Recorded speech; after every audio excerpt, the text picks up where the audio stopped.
Thank you, Leo, for your help. Thank you guys for joining our Krav Maga class. You guys can stay tuned and check out our Facebook and YouTube page and learn more Krav Maga tips and lessons. Thank you.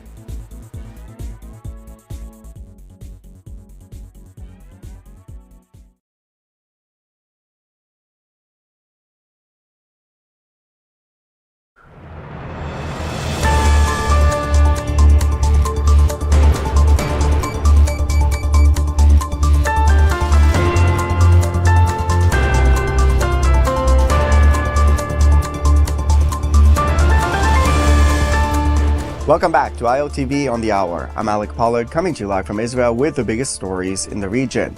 A new report put together by Iranian doctors cites a death toll of over 16,500 demonstrators across the country. This horrific number is the largest estimate seen so far, and according to the report, most of those killed by the Iranian regime are young adults under 30 years old. It says a further 330,000 have been injured in the regime's brutal crackdown against its own civilians. Meanwhile, U.S. President Donald Trump is calling for the first time for the end of Supreme Leader Ali Khamenei's rule, saying it's time to look for new leadership in Iran, calling Khamenei a sick man who should stop killing people. Trump described Iran as the worst place to live anywhere in the world and said the Supreme Leader's best decision was canceling the execution of over 800 political dissidents. Let's listen. Arab and Israeli officials convinced you to not strike Iran? Nobody convinced me. I convinced myself. You had yesterday scheduled over 800 hangings. They didn't hang anyone. They canceled the hangings. That had a big impact. Now, amid chants of death to America, Iranian Supreme Leader Khamenei fired back at President Trump with this message. Listen here. ما رئیس جمهور آمریکا رو مجرم می‌دانیم، هم به خاطر تلفات، هم به خاطر خسارات، هم به خاطر تهمتی که به ملت ایران زد. ماهیت فتنه این فتنه آمریکایی بود، واضح بود. آمریکایی‌ها برنامه‌ریزی کردن، فعالیت کردن. هدف آمریکا هم اینو من قاطع سریع با تجربه 40 و چند ساله در جمهوری اسلامی عرض میکنم. هدف آمریکا بلعیدن ایرانه. And joining us now is Alireza Baranifard. He's an Iranian exile living abroad, a judoka, member of the International Refugee Team. Alireza, thank you very much for joining us today. I want to say thank you for giving me this opportunity. Yeah, thank you very much. I know this is a very emotional, difficult subject for you. This new report that's come out with an estimate of over 16,000 dead Iranians brutally killed by the regime in Iran. What have you heard from people inside Iran in the last few days as this crackdown has intensified? Actually, what are we hearing from inside Iran confirms that this number is not exaggerated. It may even be conservative. People are telling me about the sacred burials, families being forced into silence, and deaths that are never officially recorded. The regime controls information, but it cannot hide the truth forever. Almost every Iranian family knows someone who has been killed, imprisoned, or disappeared. Actually, even if you see these videos that I sent, that you can see in the other social medias, even if you count it one by one, by hand, you can count it. It's been like, maybe it's more than 20,000 people. It's like, I think maybe it's not the true number. Wow. Yeah, and this is massive numbers. And this tragedy, like many people in Iran, as you mentioned, has hit you personally, hasn't it? You have family members who were murdered by the regime. If you want to share that with us, I know it's a very personal matter. Yeah, this is deeply personal for me. So my cousin and several close friends were killed by the Islamic regime. They were not criminals. They were ordinary people who lived in freedom and dignity. That's what all they wanted. Their only crime was refusing to stay silent. I carry their memory every day with me, and I will never forgive, I will never forget. And my pain is not unique. I am a family member of 90 million people of Iranians. Thousands of Iranian families are living in the same nightmare. Yeah. And you yourself, you're in exile, right, from Iran. I mean, how did you leave Iran? Because if you were inside Iran now, it would be much harder for you to be speaking about these subjects. You wouldn't be allowed to. You wouldn't have the internet, the possibility they would come and get you. How did your personal story of a bit of being outside the country and now looking in from the outside? Actually, they were arresting my mother, so I heard because I don't dare to contact my family. It's really dangerous for them, because I did some like political activities in my own city. I tried to help the people, and so I'm really scared to contact to my family because maybe the government, the Iranian regime, is saying you and your family are the same. Like we are working together. But I don't really feel so good that if I want to contact with my family, and I really have no news from them. But I just have contact with the friends, but not with family or direct messages. What do you hope is going to happen next?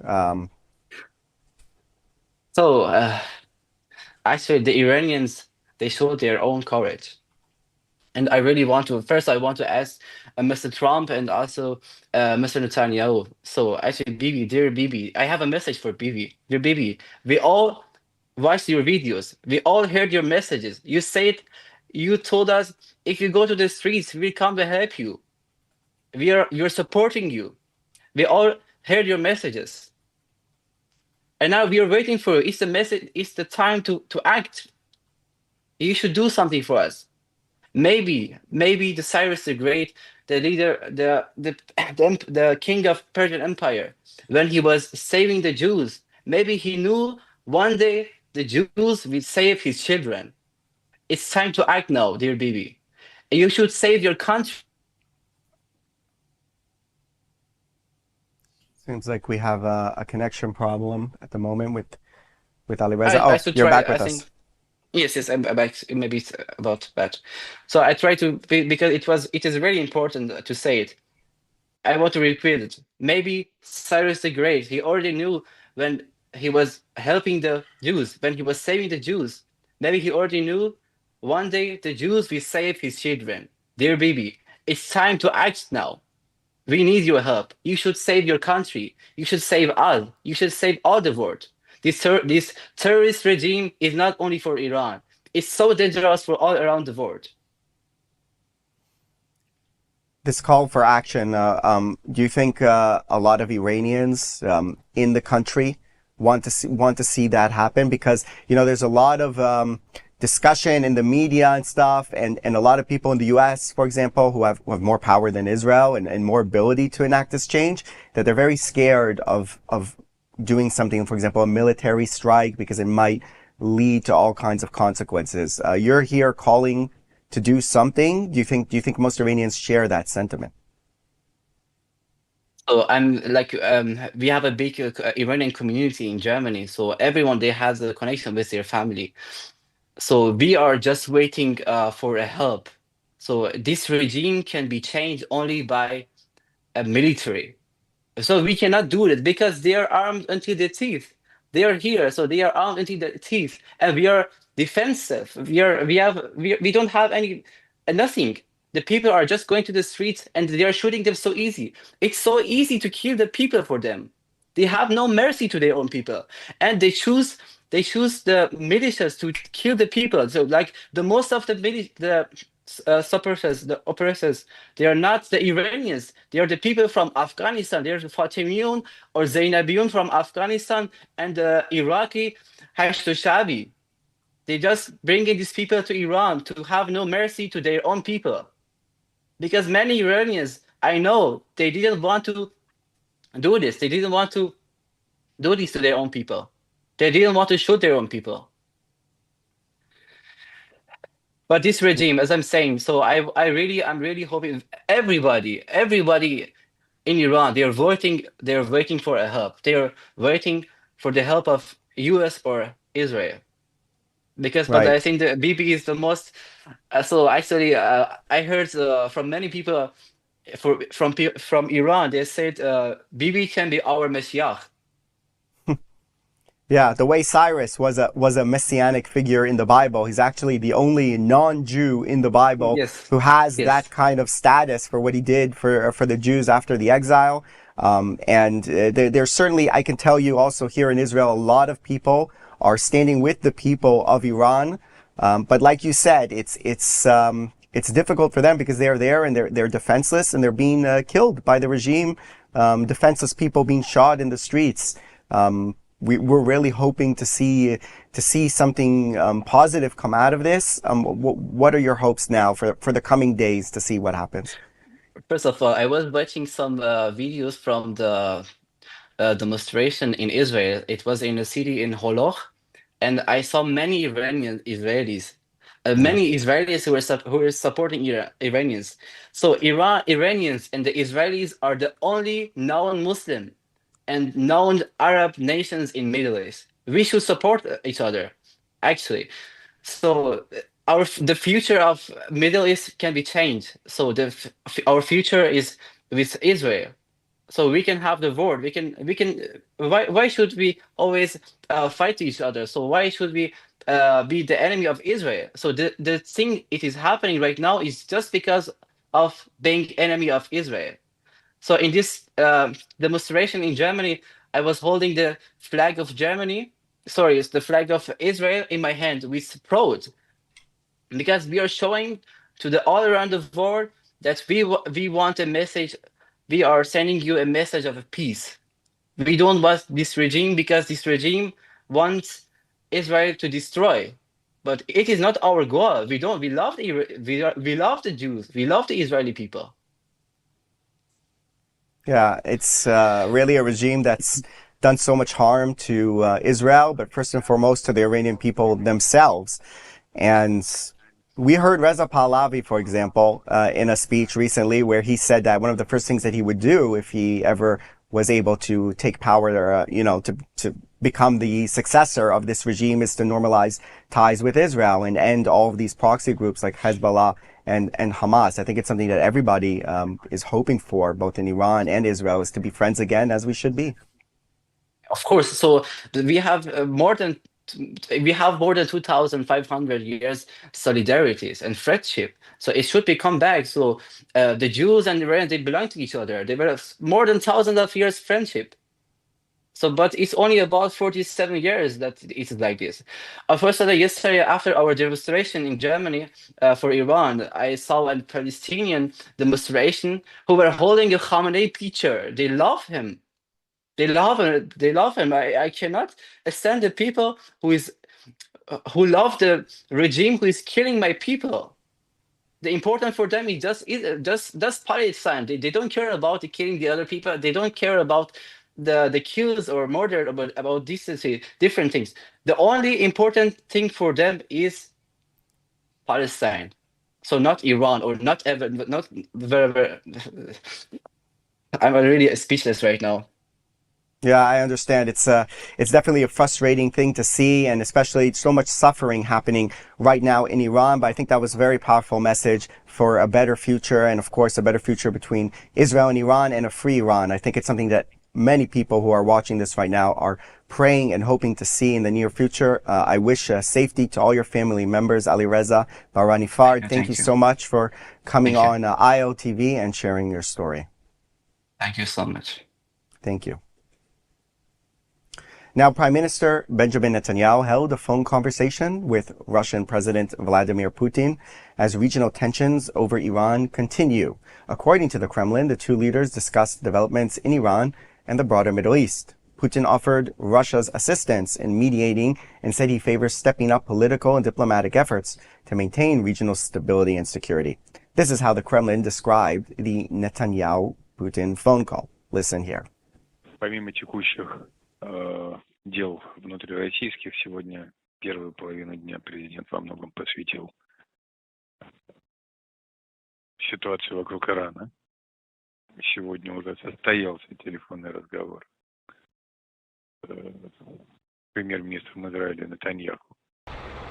Помощь не только Ирану, но и всему региону и делу региональной стабильности и мира Россия оказывает и сейчас, вот в том числе и благодаря президентской активности, которая направлена на то, чтобы способствовать деэскалации напряженности. So that was Dmitry Peskov, who was the spokesperson for the Kremlin. Now, as tensions between Iran, the U.S., and Israel remain high, the IDF says they are operating at peak readiness on all fronts, while urging the public to remain calm and rely only on official information.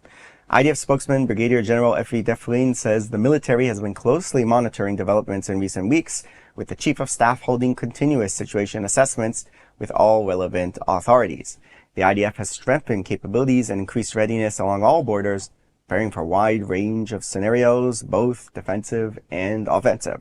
Let's listen לאורך here. השבועות האחרונים, וביתר שאת בימים האחרונים, אנחנו עוקבים אחר ההתפתחויות באזור.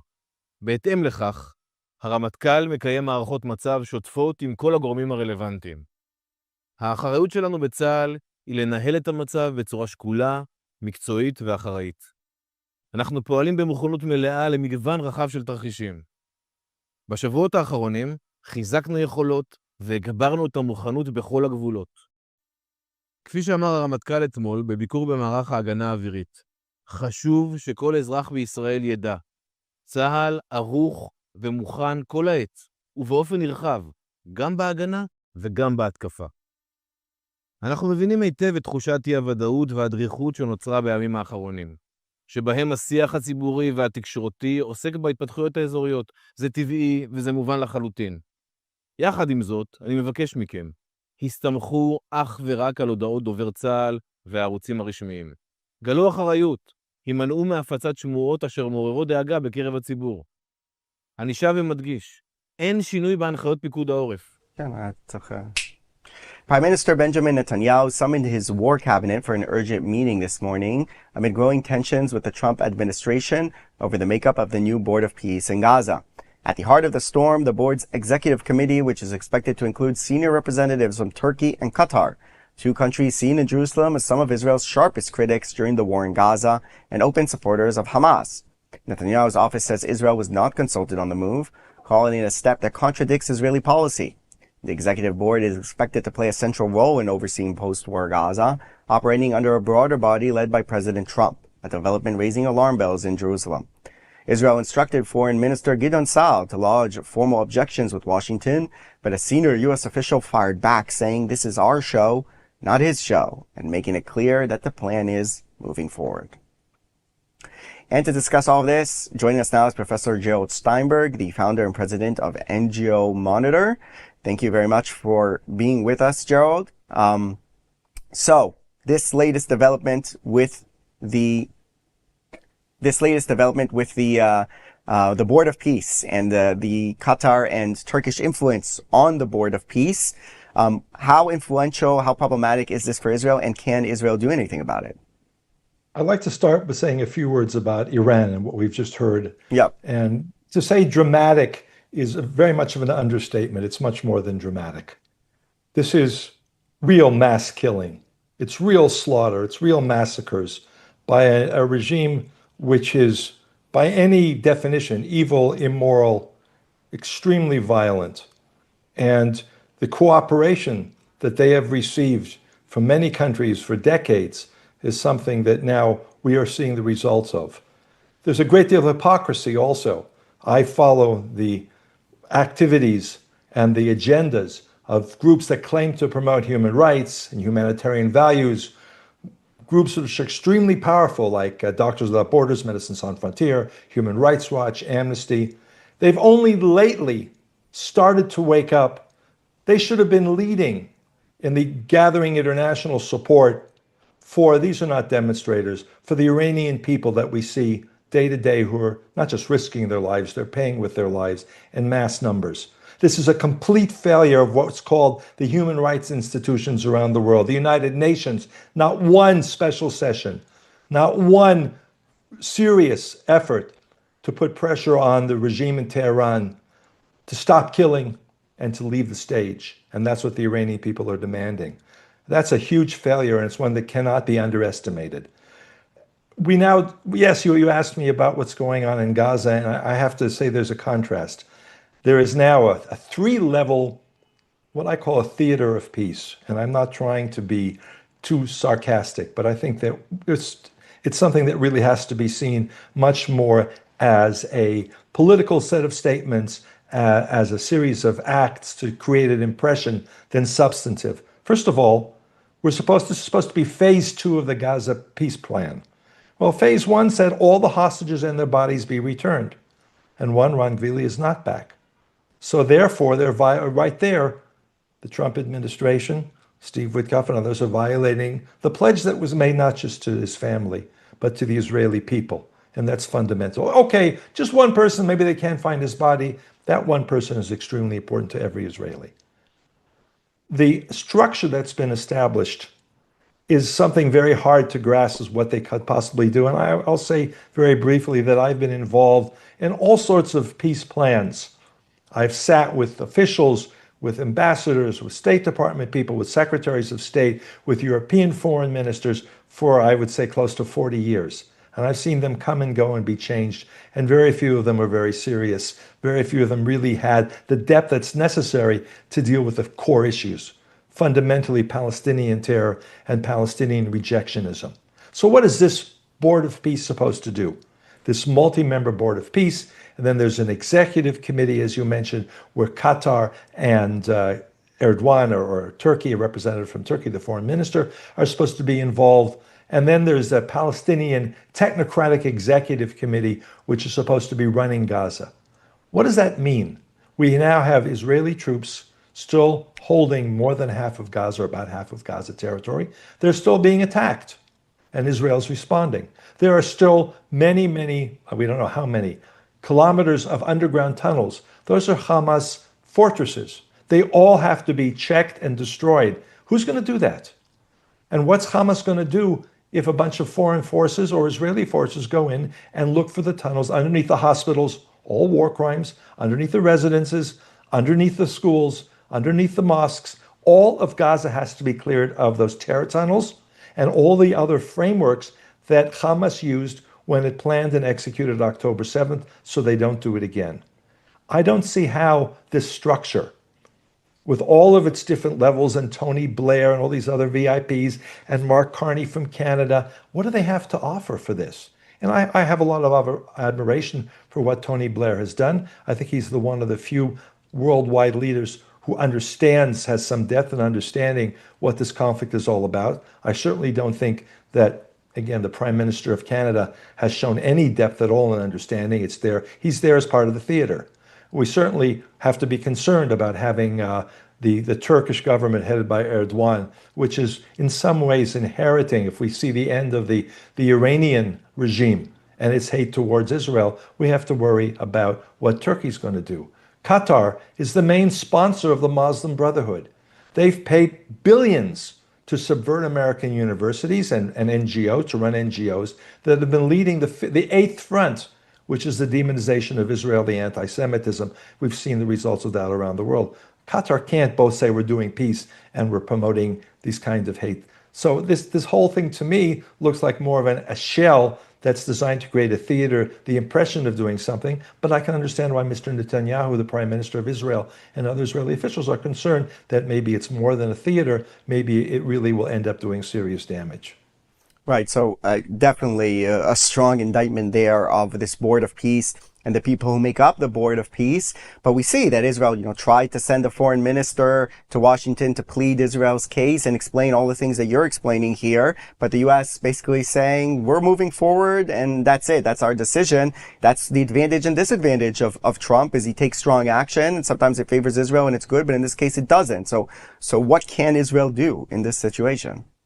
Well, I think recognizing the reality, you just said it, I think that Prime Minister Netanyahu is very aware of that reality. Trump is the world's strongman, and he has his own paths, what he wants to do and how he wants to do it. We can be cynical and say he wants a Nobel Peace Prize, or we can be more straightforward and say that Trump and his entourage, Steve Witkoff and Jared Kushner and others, think that they actually have a path that will change the Middle East, just like the people who designed the Oslo, what Israelis all call the Oslo disaster under the period of Bill Clinton, thought that they had the magic keys to peace. We have to be very wary of that, but you can't ignore it. You have to play the game.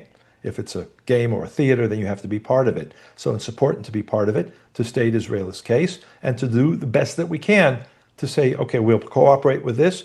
Over here, we've got to do certain other things. In the last 2.5 years, and if we go back further to the first Trump administration, in many cases, both Trump and the people around him have been willing not only to listen to the Israeli case, but also to act in a manner that's consistent with what Israel points out needs to be done if you're going to take this whole process seriously. So I wouldn't give up on it, but I do think that it's important to emphasize these points when Gideon Sar, the foreign minister, goes to Washington. I will say that I don't know if Ron Dermer is going to be part of this attempt to explain to the Americans why this process has some very, very deep failures in it. But certainly when Dermer was in position as a minister, he was able to talk to the Trump administration people and really masters the details. And perhaps he will also become involved as necessary in this, even though he deserves a break from the tension and the stress and the attacks that were waged against him. So I think that Israel does have a reasonable chance of making the case, but it has to be made repeatedly and strongly, and not just convincing in Washington, but also throughout Europe, which is going to be a harder job. Right. And meanwhile, as you mentioned earlier, you had some very strong words about the sort of human rights community, if we can call it, globally with what's going on in Iran. I mean, in Israel, people have been exasperated with these organizations for many years. Also, after October 7th, they were very slow and in some cases failed completely to condemn so many of the actions that were happening, to speak up for the hostages. And now the same thing is happening with Iran. I mean, what type of role do these organizations play in distorting the worldview on Iran and on Israel? Well, we'll start with Israel. They're mostly silent, and they have been silent for years on Iran. Opposite of Israel, they have been leading the demonization, the genocide with accusation, the lies, which is really Holocaust inversion. It's really a blood libel. And the NGOs, Human Rights Watch, Amnesty International, Doctors Without Borders, MSF, there are literally dozens of groups like that, Oxfam. They're all guilty. They're guilty of promoting lies and anti-Semitism and hate propaganda. I think one of the most important things that can be done is people stop giving money to them. Foundations stop giving money to them. If the sources of their funding and their power, Médecins Sans Frontières gets $2.4 billion a year. Some of it from the government of Canada, some of it from the government of Switzerland. I think, by the way, one of the things that if I was in charge of the Board of Peace, I would say to Mark Carney, the Prime Minister of Canada, when your government stops funding groups like this, particularly Doctors Without Borders, but others, that are primarily engaged in propaganda, not in providing medical services, not in fairly promoting the basic interests of the people, the medical facilities they need, so much money goes into hate propaganda and lies like the genocide claim. So stop giving them money. All these foundations, all the individuals, I've had dozens of people in the last few weeks as I've been writing about these organizations that have said we're stopping their funding, and some of this has been quite public. They need to be, the spigots need to be turned off until they fundamentally change. Human Rights Watch, which is supposed to, I think is the anchor of what I call the human rights NGO industry, has half a dozen people at least, probably more, full-time in demonizing Israel, led by a gentleman by the name of Omar Shakir, whose entire life is hostility, not just hostility, demonizing Israel. They don't have a single full-time researcher, last time I checked, on Iran. And they haven't for 20 years. They have part-timers, they have a mini desk, they produce almost no reports.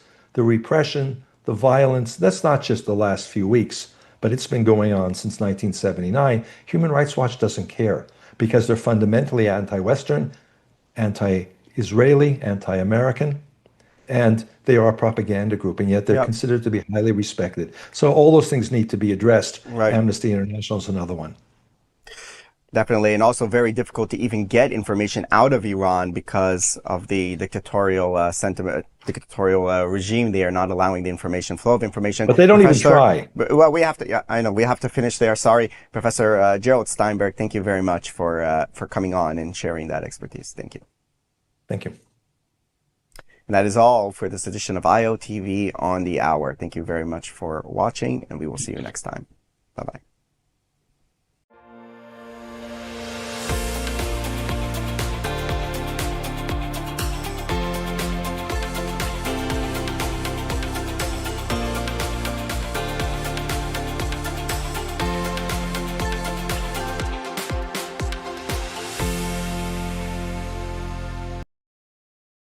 Imagine earning your master's degree on top of Mount Carmel, where forest meets sea and where every day brings a new cultural, academic, and personal adventure. This is the multi-experience at U Haifa International. Here, students from around the world live and learn together in Israel's most culturally diverse city, meeting new people, discovering new perspectives, and shaping their own Israel experience. There's people from different countries, from different religions and different languages. Somehow we are all very similar. At U Haifa, academics meet real life. You don't just study, you experience Israel up close, explore Haifa's mountain ocean city life, and build global friendships that last a lifetime. It's not just a degree, it's an experience. It opens your mind, your network, and your world. U Haifa International. Master your mind, live your Israel experience.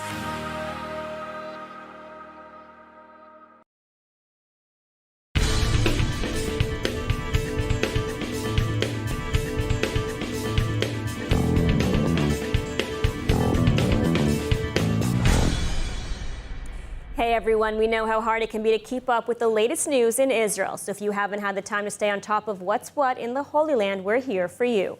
I'm Ladar Gavelazi, and this is ILTV's Weekly Review.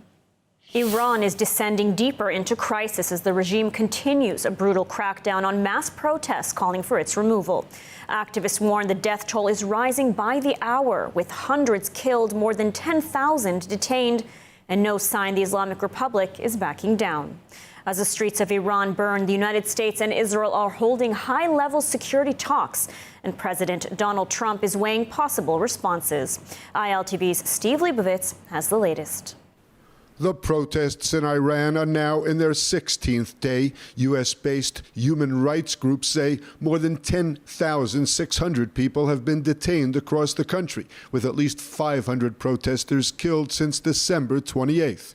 They warn the true number is likely much higher, as Iran has cut internet access and shut down communications to hide the scale of the crackdown. Security forces, including the Revolutionary Guard and militiamen, have been deployed in force, firing live ammunition, conducting mass arrests, and using violence to clear streets. Iran's leaders are trying to shift blame, accusing Israel and the United States of inciting the unrest.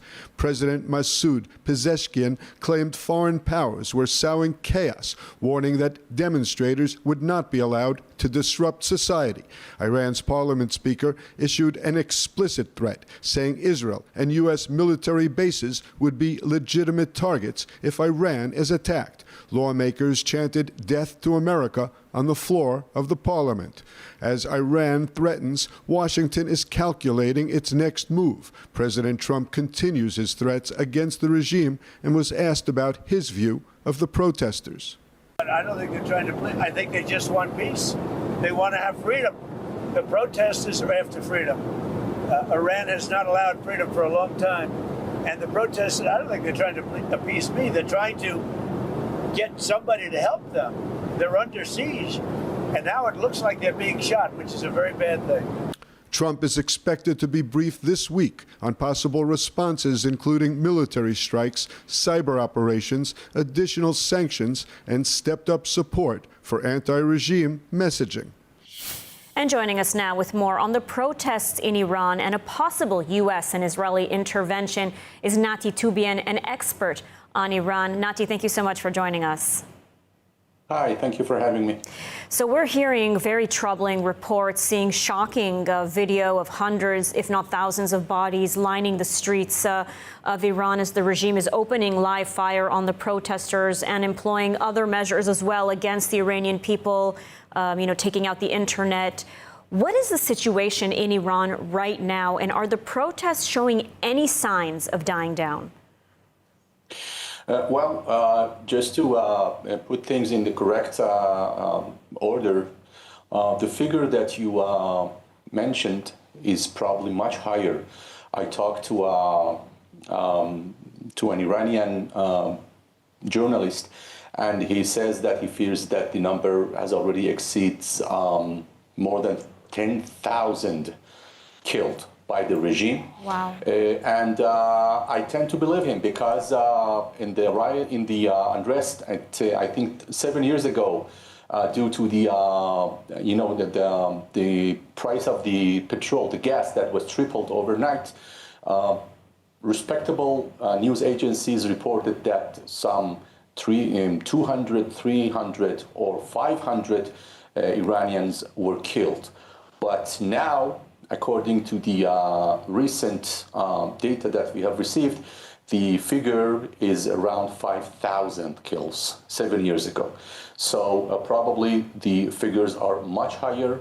This journalist with whom I'm in constant contact, he resides in Europe. Nothing to be worried about him, but he says that around 150 young Iranians, including married couples who have been married for, less than 2 months, have left wills with their pictures and testimonies and full details, and said they know that they are going to participate in the protests. They have no other choice, and they will probably not come back safe and sound.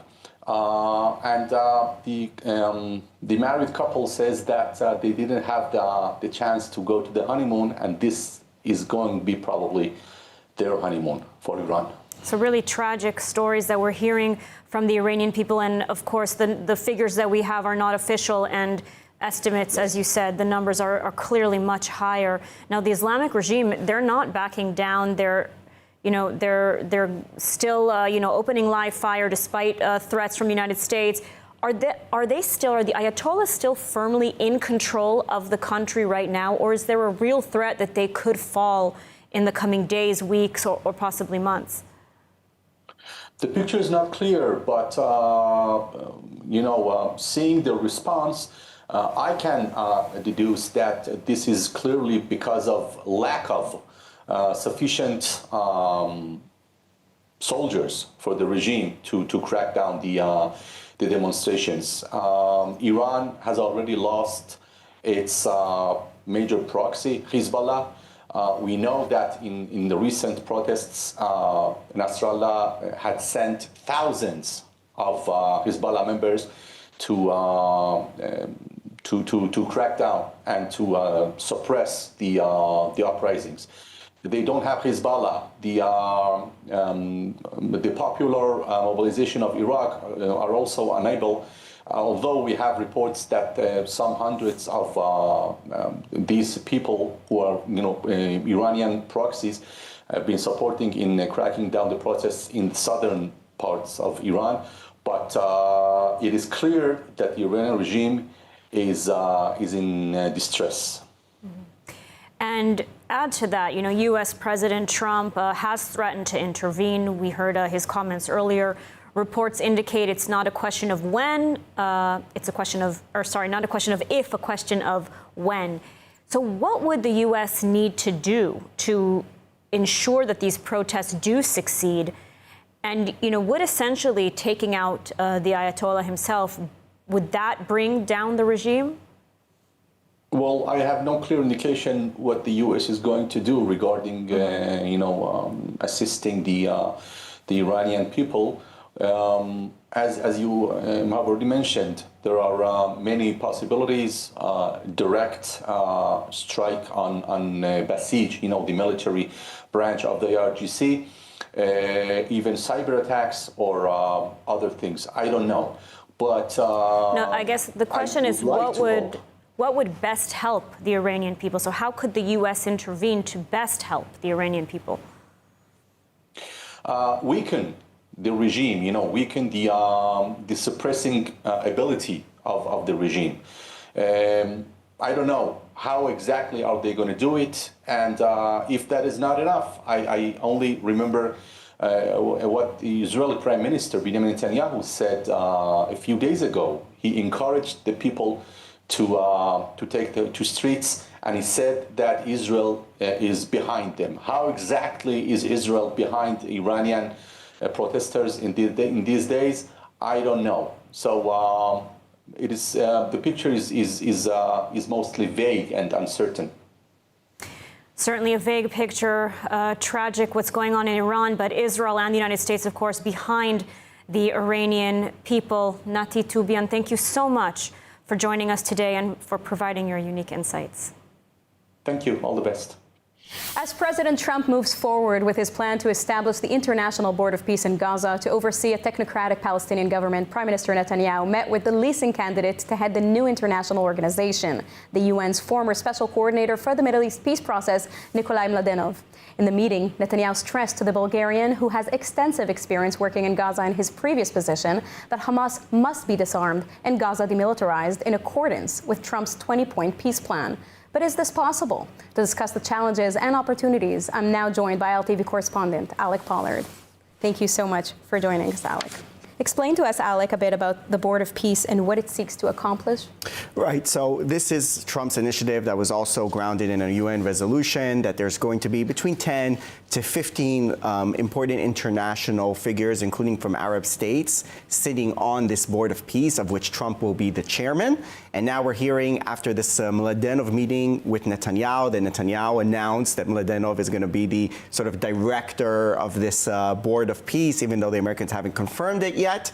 And a word about Mladenov, he was the special coordinator for Middle East peace process for 5 years, and in a very rare way managed to gain the trust of both sides, both of Israel and of the Palestinians. Very rare, especially for a UN official to actually be trusted by Israeli officials as like a goodwill character. So that's a positive thing. On a less positive note, Trump really wants to put Turkey wants Turkish officials there on the Board of Peace, and Israel is really resisting having a Turkish influence in this because of Turkey's ties to the Muslim Brotherhood and to Hamas. And another note that's worth noting is that the Board of Peace is not the international stabilization force that's been much talked about. It's not the same thing. So the actual forces on the ground that are supposed to play a part in disarming Hamas and actually like be a military force there are going to be supervised by the Board of Peace, but it's not the same thing. Alec Pollard, thank you very much. Arab states are reportedly pressuring the U.S. to hold off on any military strike against Iran, and some have reported that Israeli officials also requested a delay, believing that the Iranian regime is not yet weak enough for such action to result in regime change. Reports from NBC News cite sources, including U.S. officials, indicating a strong preference to wait until the regime is more vulnerable. In recent talks, Israeli officials have expressed support for American efforts to instigate regime change, but raised concerns that military action alone might not be sufficient. They recommended alternative strategies to undermine the Islamic Republic regime, such as supporting protesters, boosting economic sanctions, engaging in cyber attacks, and targeted strikes against key leaders. Arab officials have also reportedly shown reservations about an imminent U.S. strike, with some repeating the regime's arguments that such actions could unify Iranians with the regime. However, political interests related to oil are far more likely the key determinant of the Arab states' position on U.S. intervention in the Iranian uprisings. Well, joining us now to discuss the current situation in Iran is the advocacy director at NUFTI, the National Union for Democracy in Iran, and a former political prisoner himself in Iran, Navid Mohebi. Navid, thank you so much for joining us today. I want to start by asking you, what is the current status of the protests as it stands today? Thank you for having me on. For 16 days, brave Iranian men and women took to the street challenging the regime But we saw what happened. Just 2 days ago, we realized that the Islamic Republic regime massacred more than 12,000 Iranians in the street. And so the regime was able to at least put a pause on the ongoing protests. But I think that this is not going to be the end of a story. Revolution is a marathon, is not a 2 weeks event. So we are going to see another form of resistance from the Iranian people, whether in the street or through other civil disobedience in the country. I think that no nation is destined to be slaughtered, tortured, or massacred. And I think it's time for the international community to intervene and change the balance in favor of the Iranian people. And I hope that President Trump moves quickly and strike the leaders inside the regime. What we need, I think, is a larger scale air campaign against the regime. I've always said this, the most effective way to deal with this regime is to decapitate the leadership. I think there are roughly 50 or 60 decision makers at the top. And I think that once they are targeted, the mid-levels official, they're going to lose their will to fight, and they're not going to resist.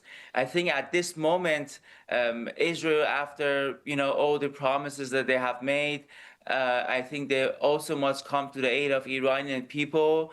I think Israel needs to step up in a much bigger way. Expectation inside Iran are extremely high. You know, Naveed, you brought up something interesting I do want to ask you, because we're hearing right now a lot of Western pundits speaking really over Iranians in the past few weeks and claiming that the people are against foreign intervention. But we hear voices on the ground saying otherwise. I'd love to settle this debate. Do Iranians want help, military help from the U.S. and/or Israel, or not? Absolutely. You know what? Internet was shut down, but there were a very small number of people that were able to reach out to the outside world through Starlink. And we have seen so many messages and voice messages from inside the country, people begging for international help. They understand that in order to bring down the regime, international community support is absolutely necessary, because this regime is armed to the teeth and is willing to kill to the last person. Every day I'm checking the Iranian regime's outlets. They are vowing for more crackdown. They are arresting more people. So dark days are ahead of Iranian people if we don't see international community's intervention in Iran. As I mentioned earlier in my at the start of the interview, no nation is the same to be slaughtered, tortured, or massacred. Iranians have shown their resolve that they don't want this regime, but for whatever reason, this regime is ruthless and they overpower them. So we need to change the balance of power in favor of the Iranians. And the only way that we can deal with this regime, and the only thing that this regime understands, is the American might.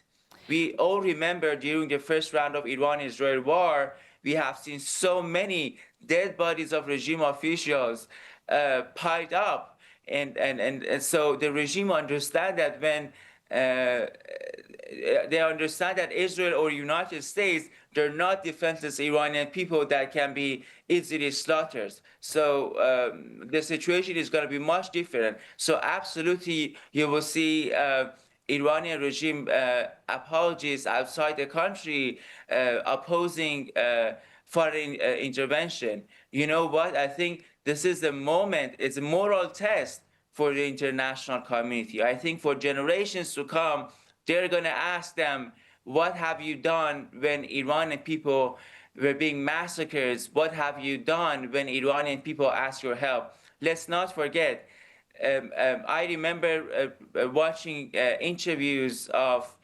President Bill Clinton. He was asked, what is your biggest regret during your time of presidency? He said, I should have intervened in Rwanda genocide. Why? Because I was the only one who could prevent it, and I could save more than 300,000 lives.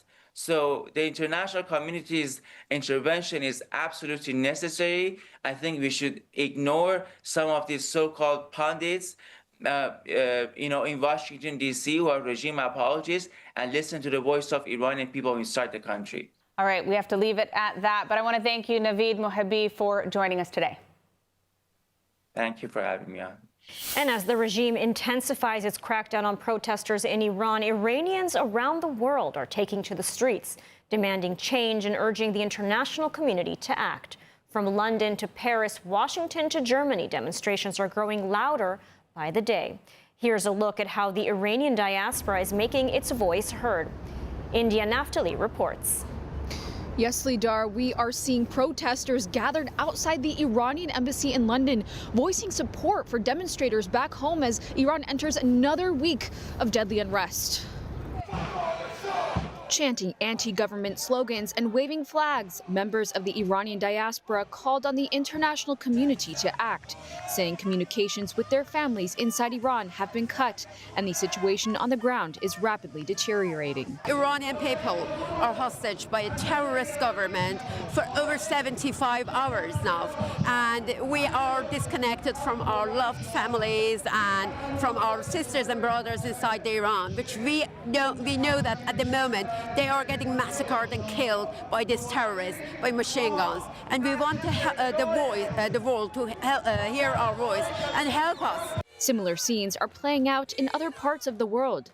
In Paris, hundreds marched near the Eiffel Tower, holding signs reading "Free Iran" and burning images of Supreme Leader Ayatollah Ali Khamenei. Donc on est face à un régime barbare et sauvage qui veut massacrer sa population à huis clos. In Washington, protesters rallied in front of the White House, calling for international support and chanting against Iran's leadership. Hundreds of Iranian Americans have come from all over the United States right here in front of the White House to tell the world that the people of Iran want change. Now is the time to stand on the side of the people of Iran for their freedom. And in Germany, members of the Iranian diaspora held their own demonstrations, saying they hoped international pressure could help bring the end to the current regime.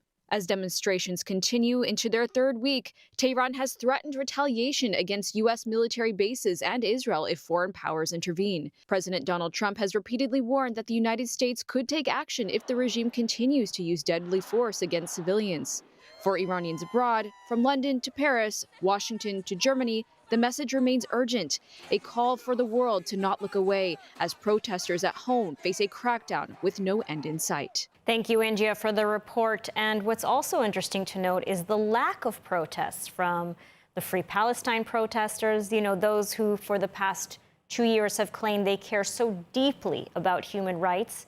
And yet now, when innocent civilians are being killed in the streets, they remain silent. It seems they only protest against Israel. Any other country where real human rights atrocities occur? Crickets. And the IDF is also signaling that the Northern Front could be heading toward a new escalation. The army confirmed that it carried out waves of strikes on Hezbollah terrorist infrastructure in southern Lebanon, targeting weapons storage shafts at several military sites.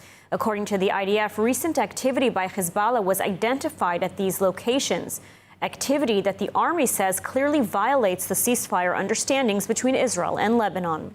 The strikes come despite claims by the Lebanese armed forces that they have completed the first phase of a disarmament plan in the south. Israel says those steps are far from sufficient, accusing Hezbollah of continuing to rearm with Iranian support. The ceasefire that ended more than a year of fighting requires the full disarmament of Hezbollah, a condition Israel says has not been met. Israeli officials have made clear that if diplomacy fails, military options are on the table. And reports say the IDF has already created operational plans that are ready to go should the Northern Front once again slide into war. For more of the latest updates from Israel, make sure to subscribe to our newsletter at ILTV.tv or download the ILTV Plus app. That's it for ILTV's weekly review. See you next week.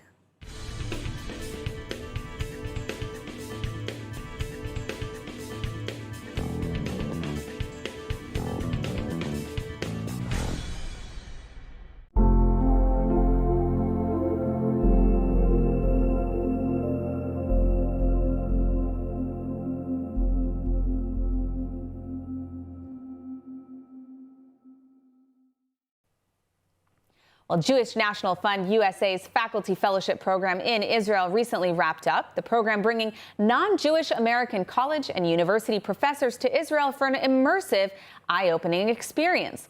Today, we're speaking with two distinguished participants, Paul Yankee and Kathy Elias, to share how this trip helped shape their perspectives and strengthen their narratives.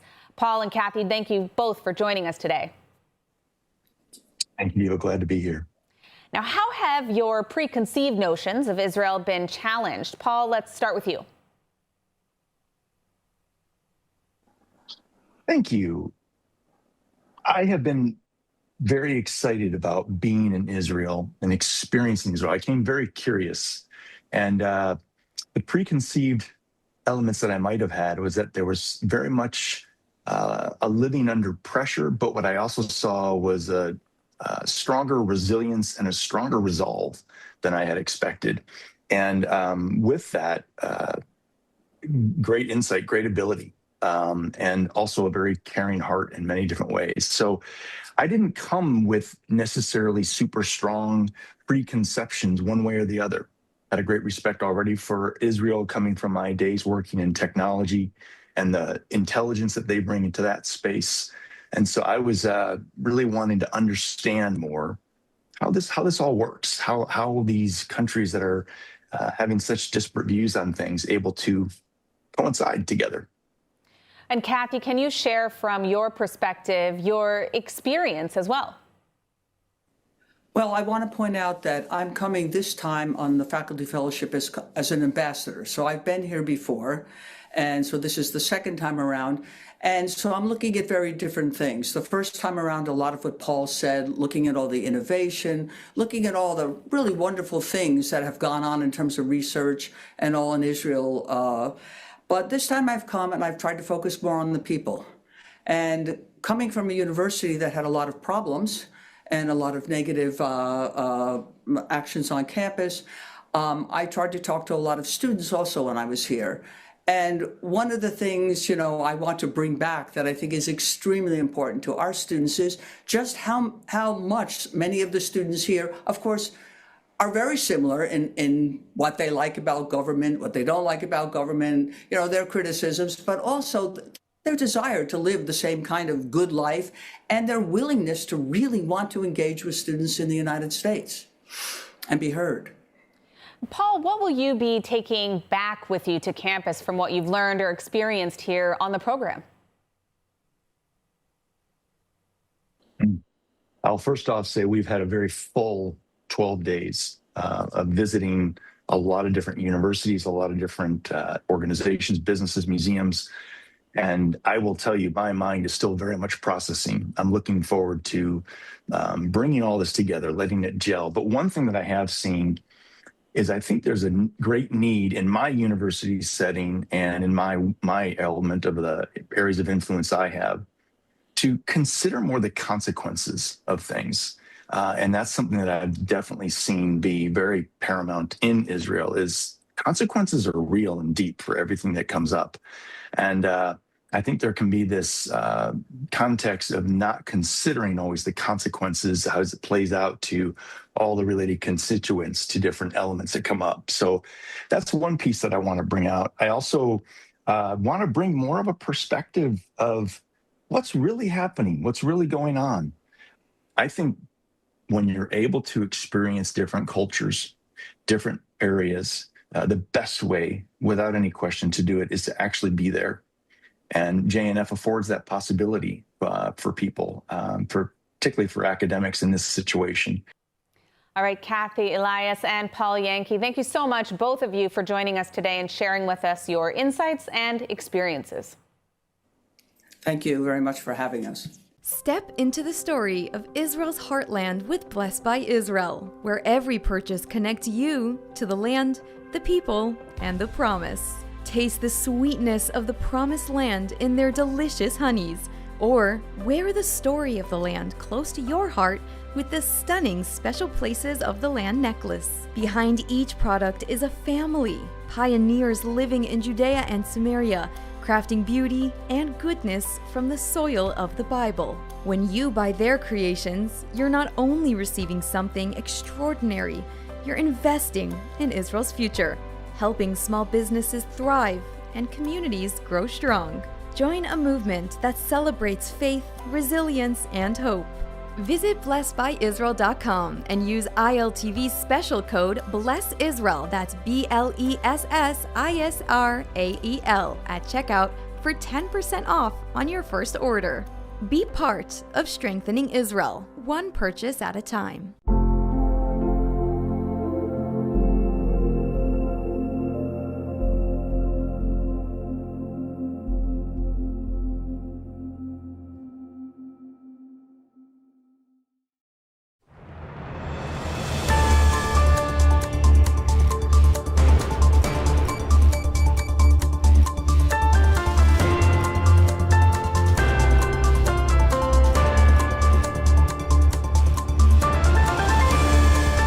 Welcome back to ILTV on the Hour. I'm Alec Pollard, coming to you live from Israel with the biggest stories in the region. Prime Minister Benjamin Netanyahu summoned his war cabinet for an urgent meeting this morning amid growing tensions with the Trump administration over the makeup of the new Board of Peace in Gaza. At the heart of the storm, the Board of Executives Committee, which is expected to include senior representatives from Turkey and Qatar, two countries seen in Jerusalem as some of Israel's sharpest critics during the war in Gaza and open supporters of Hamas. Netanyahu's office says Israel was not consulted on the move, calling it a step that contradicts Israeli policy.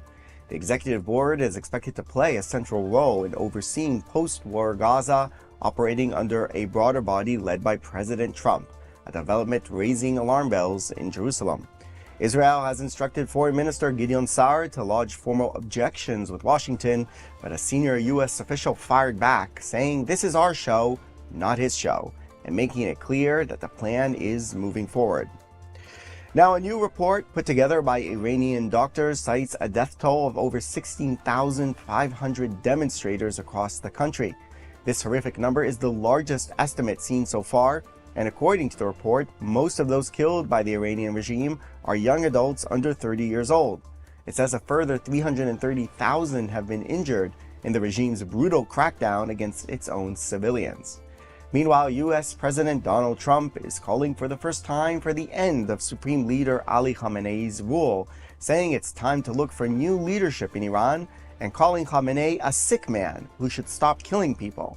Trump described Iran as the worst place to live anywhere in the world and said the Supreme Leader's best decision was canceling the execution of over 800 political dissidents. Let's listen. Did Arab and Israeli officials convince you to not strike Iran? Nobody convinced me. I convinced myself. You had yesterday scheduled over 800 hangings. They didn't hang anyone. They canceled the hangings. That had a big impact. Thank you very much. Amid chants of death to America, Iranian Supreme Leader Ali Khamenei fired back at President Trump with this message. ما رئیس جمهور آمریکا رو مجرم می‌دانیم، هم به خاطر تلفات، هم به خاطر خسارات، هم به خاطر تهمتی که به ملت ایران زد. ماهیت فتنه این فتنه آمریکایی بود، واضح بود. آمریکایی‌ها برنامه‌ریزی کردن، فعالیت کردن. هدف آمریکا هم اینو من قاطع سریع با تجربه 40 و چند ساله در جمهوری اسلامی عرض میکنم، هدف آمریکا بلعیدن ایرانه. Prime Minister Benjamin Netanyahu held a phone conversation with Russian President Vladimir Putin as regional tensions over Iran continue. According to the Kremlin, the two leaders discussed developments in Iran and the broader Middle East. Putin offered Russia's assistance in mediating and said he favors stepping up political and diplomatic efforts to maintain regional stability and security. This is how the Kremlin described the Netanyahu-Putin phone call. Listen. Помимо текущих дел внутрироссийских, сегодня первую половину дня президент во многом посвятил ситуации вокруг Ирана. Сегодня уже состоялся телефонный разговор с премьер-министром Израиля Нетаньяху. Помощь не только Ирану, но и всему региону и делу региональной стабильности и мира Россия оказывает и сейчас, вот в том числе и благодаря президентской активности, которая направлена на то, чтобы способствовать деэскалации напряжения.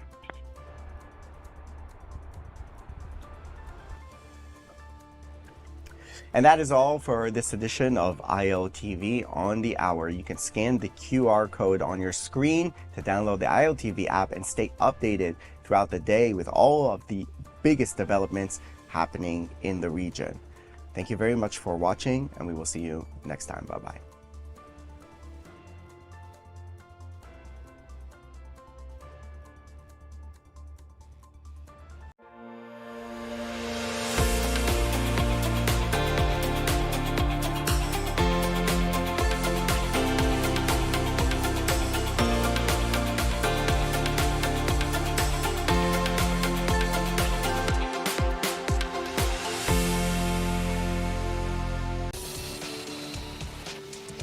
Welcome to ILTV's Israel Daily. I'm Emily Schrader, and coming up in today's newscast, President Trump claims killings have stopped as threats of military attack on Iran looms.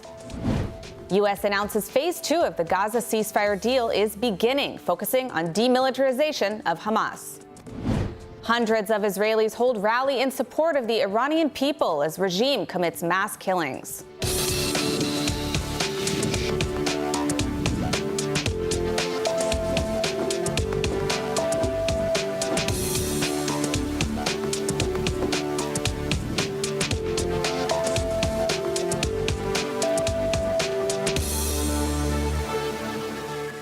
There are mixed signals out of Washington as the United States and Iran appear to be moving ever closer to direct military confrontation over the Islamic regime's massacre of protesters. But amid speculation rising of an imminent U.S. attack on the Islamic Republic, President Trump says he's been told the killing of protesters in Iran has stopped, despite the facts reported on the ground directly contradict this. And the internet remains cut off.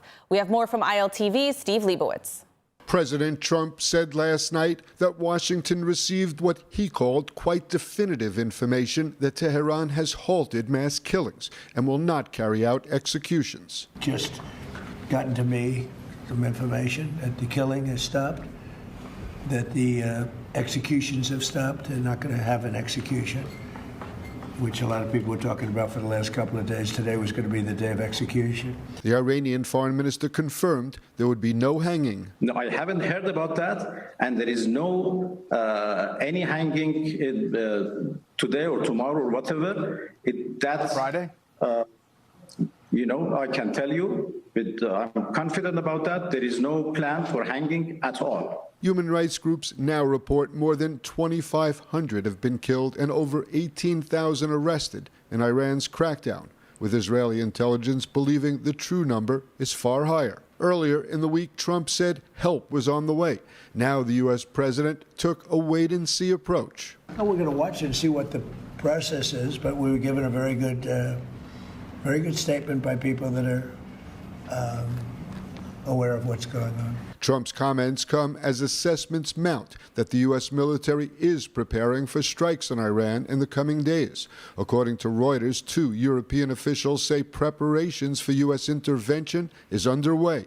An Israeli official confirmed the assessment, saying it appears President Trump has decided to act, even as the scope and timing remain unclear. Iran is responding to a potential U.S. strike with threats. A senior Iranian official warns that any U.S. strike could trigger attacks on American bases across the region and could also target Israel. Signs of coming war are there.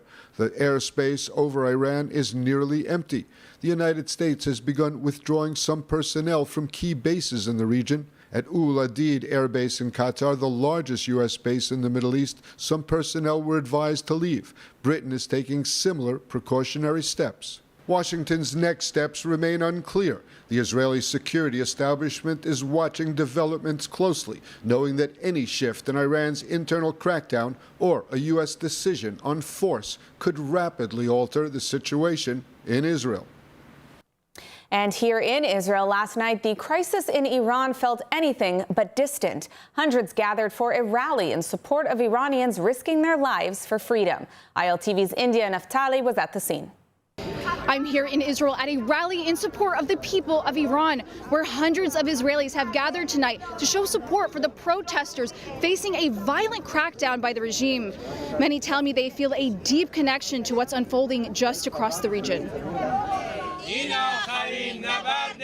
The rally brought together Israelis and members of the Persian Jewish community, standing side by side to support Iranians who have been on the streets for more than 2 weeks, demanding regime change. As someone who was born and raised in Iran, I have a strong connection to my homeland, and we are here today in solidarity of our people who are fighting one of the most brutal regimes in history.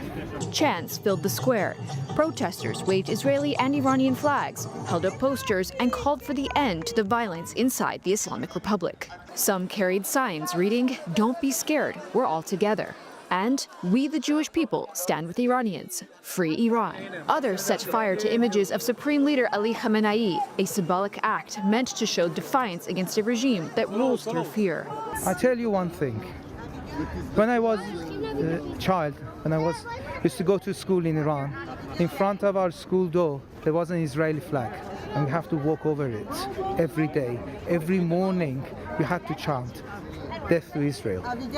But today, you see the rallies of Iranians in London, in Los Angeles, in Berlin. What other flag you see? Israelis. When the whole world has shut down their eyes toward us, to our people, the only Israeli people are side by side of us. Some members of Israel's Iranian-born community say they have family and friends still inside the country and have been desperately trying to follow events as communications inside Iran remain restricted.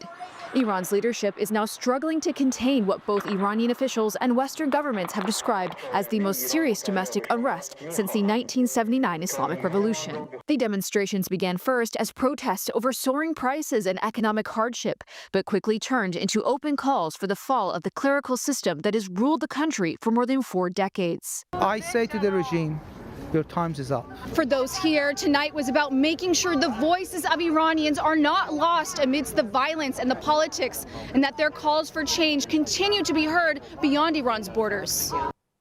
All right, well, joining us now to discuss the current situation in Iran and the possible next moves of the United States is Ari Aramesh, a national security expert and political analyst based in Washington. Ari, thank you so much for joining us today. To start, what is your take on Trump's latest comments that seem to be backing off of military intervention after only days before encouraging Iranians to take to the streets? Is this part of a strategy? Good to be with you, Emily. Trump is being Trump. On the one hand, he has posted on social media and he's made clear declarations of support. He said if they shoot, meaning the regime, if they shoot the protesters, we, the U.S., will shoot back. He also said we are locked and loaded. That's a pretty clear signal. And then he said there's going to be a heavy price to pay for the regime. Now, you put those statements and others that the president said help is on the way, people of Iran keep protesting, take over your government institutions. These are not messages of support, and I say this as a Democrat, these are not messages of support that you had coming out of the White House during the Obama years or the Biden years. There would be some symbolic gesture, the Obama White House or the Biden White House, or for that matter, the Bush White House, would say something along the lines of, hey, we support the protesters, we support peaceful protesters, but nothing in the sense of we're locked and loaded or we're going to shoot back. And that gave a lot of courage and a lot of ambition and support for the Iranian people to go on the streets. The government opened fire the first 2 nights. Estimates are as high as 20,000 people murdered, and that's coming from CBS News. This is not some fringe online outlet. This is the Columbia Broadcasting System, CBS, a major network TV here in the U.S. And they're saying it's as high as 20,000. Chances are we're going to find out the numbers are far higher. Now we have 3 options, or at least I can foresee 3 options. Based on what the president said last night, that he believes that the killing has stopped, 100% wrong, and there are no executions planned, also 100% wrong. It seems like he's looking for an off-ramp. If that happens to be the case, that is by far the worst case scenario for the Iranian people and also for the U.S. and U.S. allies. That shows that the president drew a red line, didn't enforce it. It's terrible for American credibility, but also shows that the president backed off. But I'm not sure that's Trump. So there are two other options. Option two, which is not great, not bad, but more sort of on the side of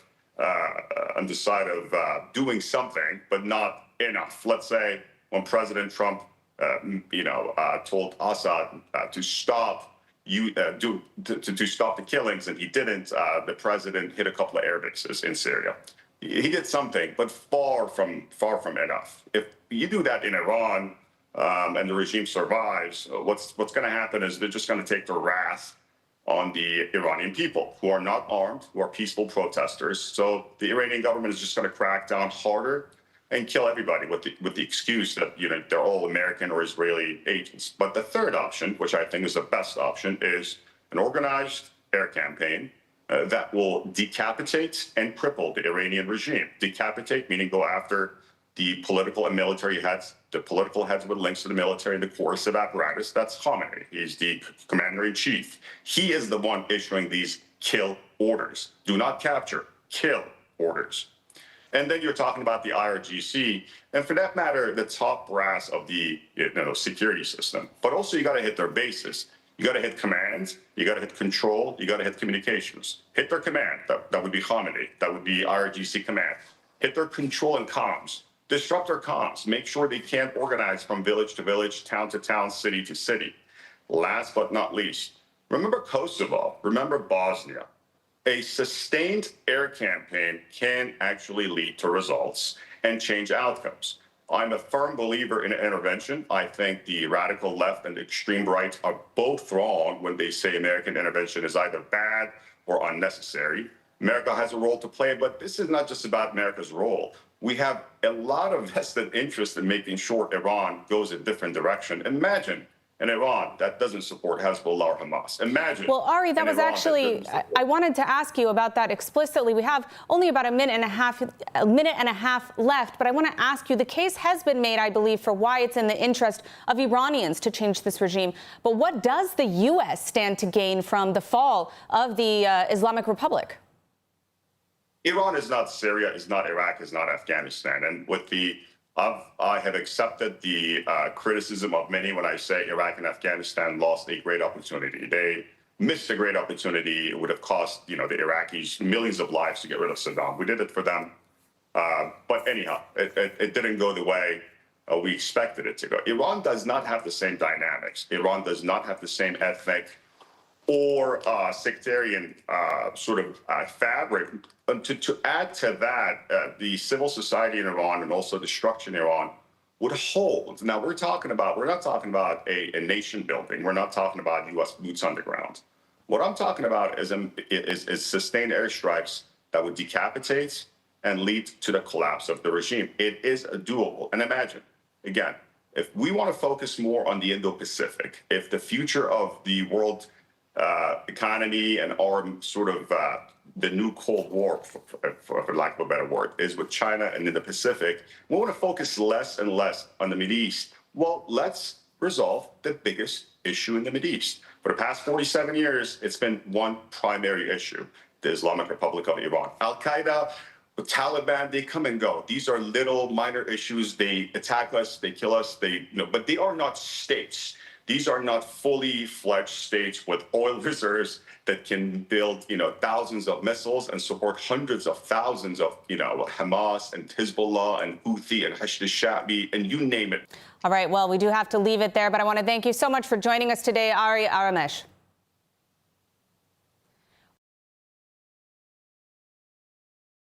Imagine earning your master's degree on top of Mount Carmel, where forest meets sea and where every day brings a new cultural, academic, and personal adventure. This is the multi-experience at U Haifa International. Here, students from around the world live and learn together in Israel's most culturally diverse city, meeting new people, discovering new perspectives, and shaping their own Israel experience. There's people from different countries, from different religions and different languages. Somehow we are all very similar. At U Haifa, academics meet real life. You don't just study, you experience Israel up close, explore Haifa's mountain ocean city life, and build global friendships that last a lifetime. It's not just a degree, it's an experience. It opens your mind, your network, and your world. U Haifa International. Master your mind, live your Israel experience.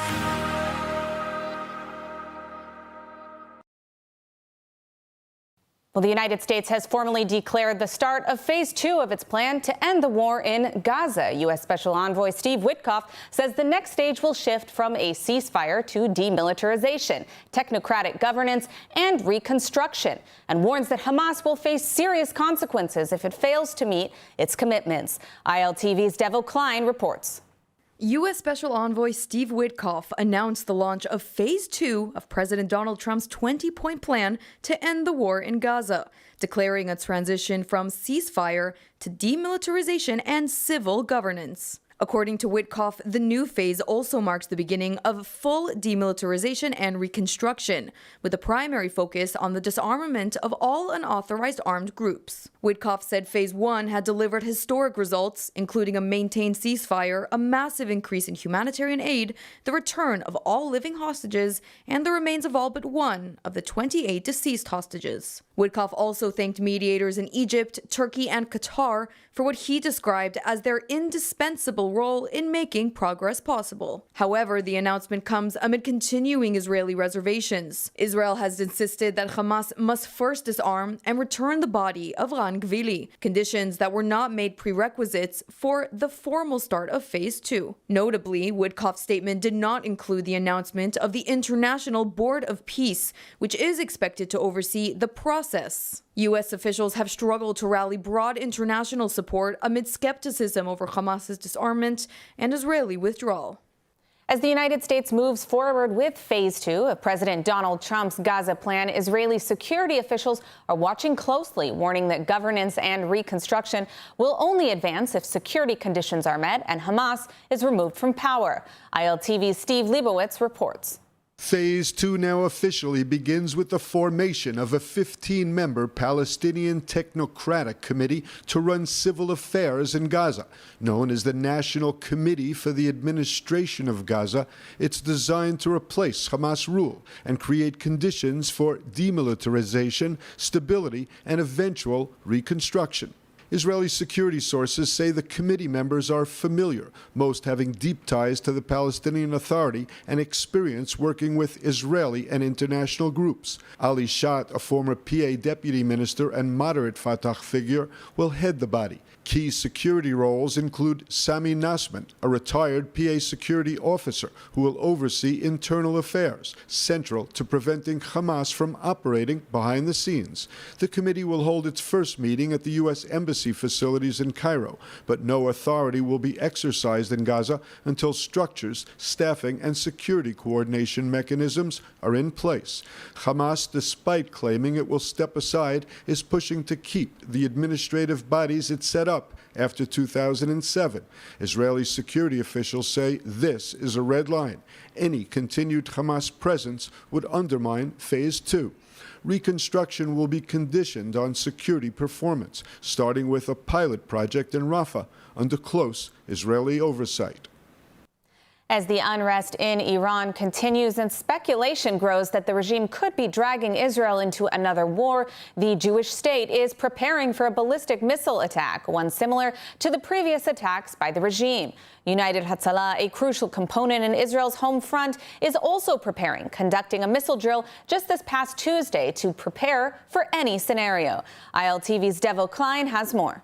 On Tuesday night, United Hatzalah volunteers gathered in Kochav Yaakov to conduct a massive ballistic missile drill as a potential war with the Islamic regime in Iran continues to grow. In addition, United Hatzalah announced earlier its readiness to respond to any situation that might arise from an Iranian attack.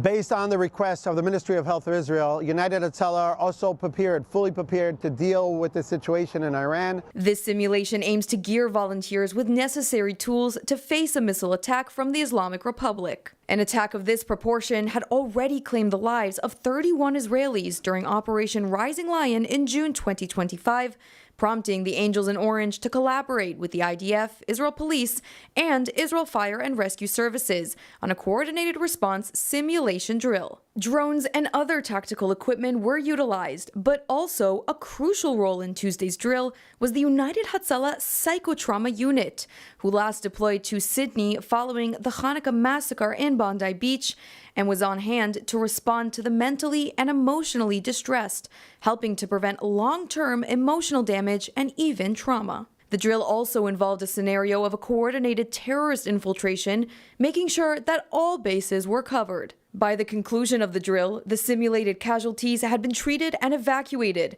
the infiltration scenarios have been resolved, and command centers had helped detailed operational debriefings. The community quickly returned to routine, but the lessons drawn from the exercise remain immediate and sobering. In Israel, where the civilian front is inseparable from the battlefield, preparation is not theoretical, it's the difference between chaos and control when the unthinkable happens. United Hatzalah are fully prepared, our command center, our 1221 dispatch center, and all our volunteers all across Israel are ready to deal with this situation. And turning now to Aliyah, immigration to Israel. The government has approved a major national plan to encourage mass immigration from Israel from Western countries as anti-Semitic incidents surged dramatically since October 7, 2023. The program offers financial incentives, housing support, and fast-tracked bureaucracy aimed at turning growing interest into actual immigration. ILTV's Devil Klein has the details. Against the backdrop of a sharp and alarming rise in anti-Semitism across the West, Israel has greenlit a wide-ranging national plan to encourage large-scale aliyah from countries including France, Britain, Canada, and Australia. The news comes as official data shows anti-Semitic incidents skyrocketing, up more than 500% in Canada, 450% in Britain, 350% in France, and nearly 400% in Australia over the past 3 years. At the same time, applications for Aliyah have surged, but officials say too many potential immigrants are still getting stuck in bureaucracy or struggling with housing, employment, and absorption concerns. The new program seeks to remove those barriers. It includes fast-tracked visa approvals within 30 days and a full digital system for document transfers. Financially, the plan offers monthly absorption grants for the first year, up to 3,400 shekels for large families, or about $1,000 without a rental requirement. Additional housing assistance will follow, including enhanced rent support for those settling in the north, the south, and Judea and Samaria. The program also expands Hebrew studies, educational support for children, academic and professional guidance, and incentives for employers to hire new immigrants. Local authorities will receive extra funding if they agree to absorb larger numbers of newcomers. The overall budget is expected to reach hundreds of millions of shekels through 2029, with implementation led by Aliyah and Integration Minister Ophir Sofer and the Interministerial Task Force. Officials say the goal is clear: to turn today's fear and pressure on Jewish communities abroad into a historic opportunity to strengthen Israel demographically, both economically and socially, at a time of national and global challenge. Amid growing reports of a possible U.S. military strike against the Islamic Republic, the IDF says it's closely monitoring developments, but stresses there's currently no change to the Homefront defense guidelines. IDF spokesperson Brigadier General Effie Defrin said the military is conducting ongoing situational assessments, with the Chief of Staff maintaining full oversight and ordering heightened defensive readiness across all units. Defrin emphasized that the IDF is prepared for any development and called on the public to rely only on official IDF statements, warning against the spread of rumors that could cause unnecessary concern. At this stage, he said there is no change to Homefront Command instructions. Israeli officials assess that U.S. action against the regime could lead to changes in regional security preparedness. But for now, the IDF says routine continues. Amid rising regional tensions, the UK has updated its travel advisory for Israel. The British government said it is advising against all but essential travel to Israel. The UK Foreign Office cited a heightened risk of regional escalation, warning that developments could lead to travel disruptions disruptions and other unexpected impacts. At the same time, the Lufthansa Group announced it is suspending all overnight flights to and from Israel. From tonight through Sunday, Lufthansa and its partner airlines, including Swiss, Austrian Airlines, Brussels Airlines, and Eurowings, will operate daytime flights only to Ben Gurion Airport. Well, a magnitude 4.2 earthquake struck southern Israel Thursday morning, with the epicenter located about 19 kilometers from Dimona. The tremor triggered automatic alerts in the Dead Sea region and was felt as far north as central Israel. Residents reported shaking in areas that included Mitzpe Shalem, Ein Bokek, Arad, Neota Kikar, Rotem Industrial Zone, and Mitzada. Homefront Command said no injuries or damage have been reported, and authorities continue to monitor the situation. Israel remains vulnerable to earthquakes along the Dead Sea Transform fault line. And now let's take a look at the weather forecast. Partly cloudy skies are expected tonight around the country, with temperatures reaching lows of around 8 degrees Celsius or 47 degrees Fahrenheit.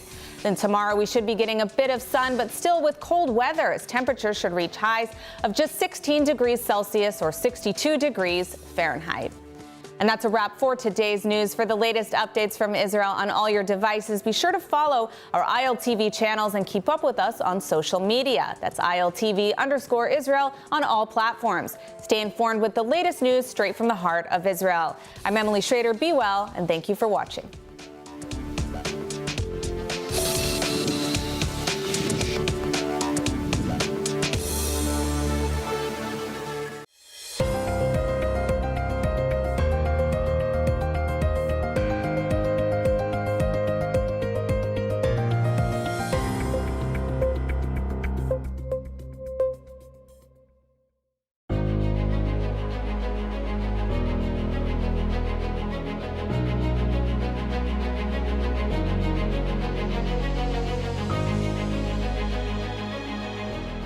Welcome to ILTV Security Brief. I'm Khaled Ben David. Each week, we focus on the latest developments in security and defense relating to Israel and the Middle East, impacting on this region and beyond. And we start with our top items of the past week. As anti-regime demonstrations intensify across Iran, security forces gunned down thousands of protesters in the streets. Iranian officials accuse the U.S. and Israel of fueling the unrest and say they are prepared for war if it goes on. President Trump urges Iranians to continue protesting and says help is on the way, without specifying what kind of action the U.S. will be taking. The IDF says it is preparing for the possibility Iran will strike Israel in retaliation for any U.S. attack. The Trump administration advances to phase 2 of its Gaza peace plan, including the creation of a Palestinian technocratic administration overseen by a peace council comprised of global figures. This as Hamas refuses to disarm, and the IDF eliminates 6 terrorists who attempted to infiltrate the Rafah area in what it calls a serious violation of the ceasefire agreement. An IDF airstrike eliminates a terrorist engaged in rebuilding the military infrastructure of Hezbollah in the Beit Jabil area of Lebanon. This after Israel refutes claims by the Lebanese government that it has disarmed Hezbollah forces south of the Litani River as per the ceasefire agreement. And now our big story. The protests in Iran are intensifying, and so is the regime's brutal crackdown of the unrest. Iran has confirmed over 2,000 shot dead by security forces, though some opposition figures put the number of fatalities much higher. President Trump has encouraged the protests to continue and vowed to hit Iran hard if the killings did also, a warning the regime has blatantly defied. So what will the U.S. do now? And if it does strike, how will the Ayatollahs respond? Here's what Trump had to say. U.S. airstrikes comes to that. Will protect, will have the result of protecting the protesters. Well, you never know, do you? You never know. Do you think it's... So far, my track record's been excellent, but you never know. Do you think it's going to be something kinetic like that, or more like cyber? Or well, I can't tell you that. I know exactly what it would be. We have to make a decision. Sir, but I can't be. Obviously, I can't be telling you. And joining us in the studio for more is Dr. Eric Mandel, founder and director of MEPIN, the Middle East Political and Information Network. And from the U.S., Camilla Intek Habafard, editor-in-chief of the Independent Persian. Thank you for joining us. Eric, I want to start with you. We just heard President Trump saying help is on the way. not committing himself to what specific type. There is question of whether the U.S. may strike Iran even in the coming days. Reports just in the last a few moments that the Al Udeid base in Qatar, the U.S. has told some personnel to evacuate certain parts of that, maybe concerned about Iranian retaliation. What do you think the president is going to decide on at this time? So I think the advice that he's getting is, will this stabilize or destabilize the region for American business interests? And those partners, like Qatar and Saudi Arabia, who are whispering in his ear, maybe not to act so quickly. The president also wants victories. And the president, you remember, in the 12-day war, he waited a week before he joined in, before he knew that it would be effective and American planes wouldn't be shot down because Israel had done a lot of the hard work. So what can America do? First, it could do covert actions. Covert actions would be like cyber attacks against the command structure, against state media to shut it down. They could do economic. They could seize tankers, part of the shadow fleet. They could do secondary sanctions. That means anybody who trades with Iran, and that would affect countries that are American, quote, friends, like Turkey and UAE. And then it gets to the kinetic actions. The kinetic actions would be to actually target the IRGC, 150,000, and then you're talking about the Baji paramilitary. There could be up to 1 million of them. But the president has said that he wants the protesters to take over institutions, and his red lines, though, keep changing. And now we hear that there's anywhere between 2,500 and maybe 20,000 that are dead. Who knows how many more have been killed? But that red line's changing. He's now talking about if they start hanging them. I'm not exactly sure where that came from. So I think things are a little up in the air. But the president, if you remember, sent B-2s in the wrong direction to fool people when he was going to strike. Right. So maybe he will be a little clandestine in what he's doing here. But my inclination is, when you go day to day, I still think he's going to do something. And I think if he's going to do it, I think it would be something of significance. Otherwise, the Iranian protesters are counting on him to do this. And we don't want this to be 2009, the Green Revolution, where President Obama chose appeasement of the Ayatollah for a nuclear deal. Here, President Trump does not want to follow that legacy. Right. And Camille, what do the Iranian protesters in the streets want from the U.S., from President Trump? There is some discussion about whether a U.S. attack on Iran could, how much it would actually help, for example, the uprising there. And if not that, what actions would be effective? Hello to everyone, and good afternoon to the viewers. What the Iranians are asking for is very bold. They are asking President Trump to eliminate Ayatollah Ali Khamenei, the supreme leader. The other versions of the issues maybe President Trump is facing for is not about the way and the plan he has to hit the regime hard, which they stop to killing and oppressing the protesters, or regime changes, which it is on the table maybe.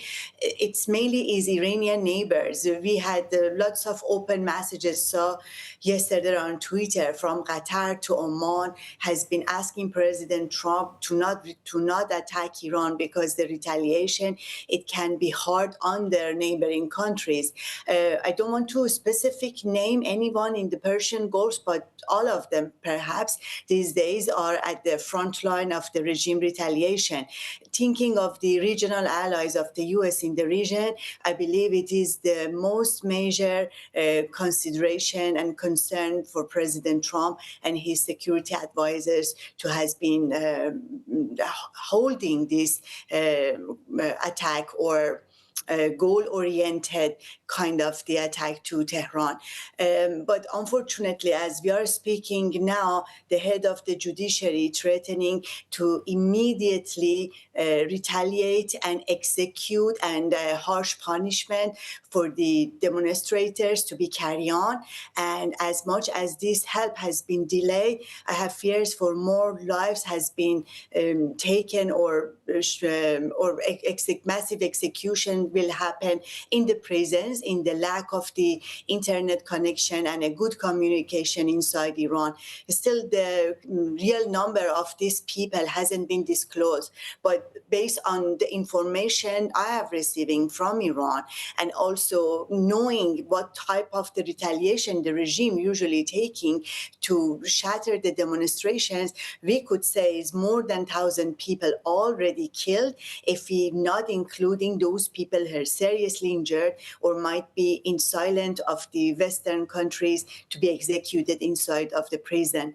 That was the most serious demonstrations and uprising in Iran since the Islamic Republic, and that was the most threatening to topple the regime since in just shorter than 2 weeks. We can see how urgently Iranian needs help, and how urgently the regime needs to oppress the people in order to secure its spot. What kind of the help and what type of the assistant President Trump is thinking to bring that to Iranians still is mystery, but I hope it doesn't come too late to can save some lives in Iran. Right, certainly not. Eric, let me ask you, certainly one country in the region that does want to see the U.S. act is Israel, though there is a question of timing. There are some in Israel that say maybe it should be delayed a little bit to a point where it'll really impact on the regime. And then there's a question of if the U.S. attacks Iran, we could expect Iran to attack Israel. How should Israel respond? Because the regime would like to certainly to somehow transform this into a battle against Israel rather than against the Iranian people. Absolutely. So the question is, and this would have to be coordinated with the United States. So say there is an American attack. The first targets could be American bases, Al Udeid, or places in Iraq or Syria where there are American assets. Remember, there are no American carrier groups now, which makes attacks different than in the past. So what should Israel do? Israel needs to prepare if they're struck. But then how does Israel respond? Does Israel want to destroy the economy, hit Bandar Abbas, where the container port is, hit Karg Island, knock out 3/4 of their exporting? Because if there really is regime change here, then you want the people to have an economy afterwards. But that would definitely cripple the regime going forward. You remember, the IRGC basically owns the economy. And they will do anything, they and the Ayatollah, to stay in power. And to stay in power, they are playing by the playbook that if you do enough killing and repression, then we understand in the West that you're not going to have a revolution, which is what is needed to be here. What you need, at least according to Western ears, is defections. Now, defections in IRGC are Abaji hard, but could you have defections in the Army? Army is different than the IRGC. And if you had even one or two, that could change everything. And so could the United States create something? Now, granted, we have a CIA, we have human assets that are there. That would be, I think, a game changer. But the tipping point is always when the people in the streets stop fearing the security apparatus. And that hourglass is decreasing. And that's why we Americans need to act and not leave these people hung to dry. Well, let's ask somebody with good contacts in Iran. Committee, those two questions. One, how close is it to the tipping point when you will really see a critical mass of Iranians out on the street, despite the fact that, as you both say, they're risking their lives? And two, is there a possibility of defections within at least the military apparatus, which is, it seems like you would need that, because unlike the situation in Syria, the IRGC is fiercely loyal to the Ayatollahs and is still a formidable force. There is a little gap here I should describe about the regime and the people, widely open. Because, yes, the regime is so ideologic, the regime is so brutal, but the economy, it's horrible. The real value is soaring down against of the international currencies. Yes, all of them are here to say Iranians are so fed up. But the other side of this story is a regime which still has so much interest in the region, and it has its own supporters too. Maybe one of the reasons still is holding President Trump back and still makes the regime so much counting on them is those militia. Still there are some militias in Syria, still there are some militias in Iraq, and still in Lebanon, this Yemen. All these people can be a more kind of the global threat at this stage. However, Iranian doesn't care. What would be happen if those other militias wants to make some issues for the countries which they are hosting them? But I'm not very much agree if we said Iranian military is very much different than the IRGC, which the other dear guest at the studio mentioned. Yes, we try to embarrass them when we were saying stay with Iranian people. You are not the revolutionary guards. You are not devoted to the supreme leader. But Khalif, it's almost 47 years past since revolution, and the national army so much changed since. Ayatollah Khomeini made a massive execution at the beginning of the revolution to make sure all of these patriotic members of the army has been killed, and the new generations has been grown in the way the supreme leader is wishing for. They are all brainwashed. We had the statement from the national army a few days ago were saying he would stood with the regime and they would protecting the entities of the people against of these agitators. They called the demonstrators, riots, agitator, and anything you name it. Here we shouldn't count so much on the national army. Iranian people were counting on themselves and foreign help. That's why these days they were so much seeking and asking for President Trump to come and assist them.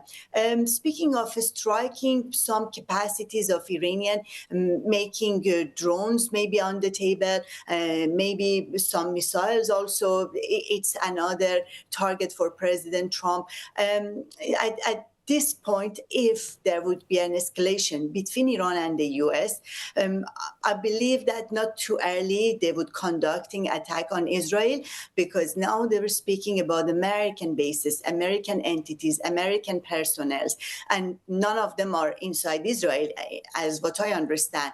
They are mainly talking about regional countries, the countries which have a very good growing economy, and any confrontation and escalation can be also damage their interest, and not only American interest, the regional interest.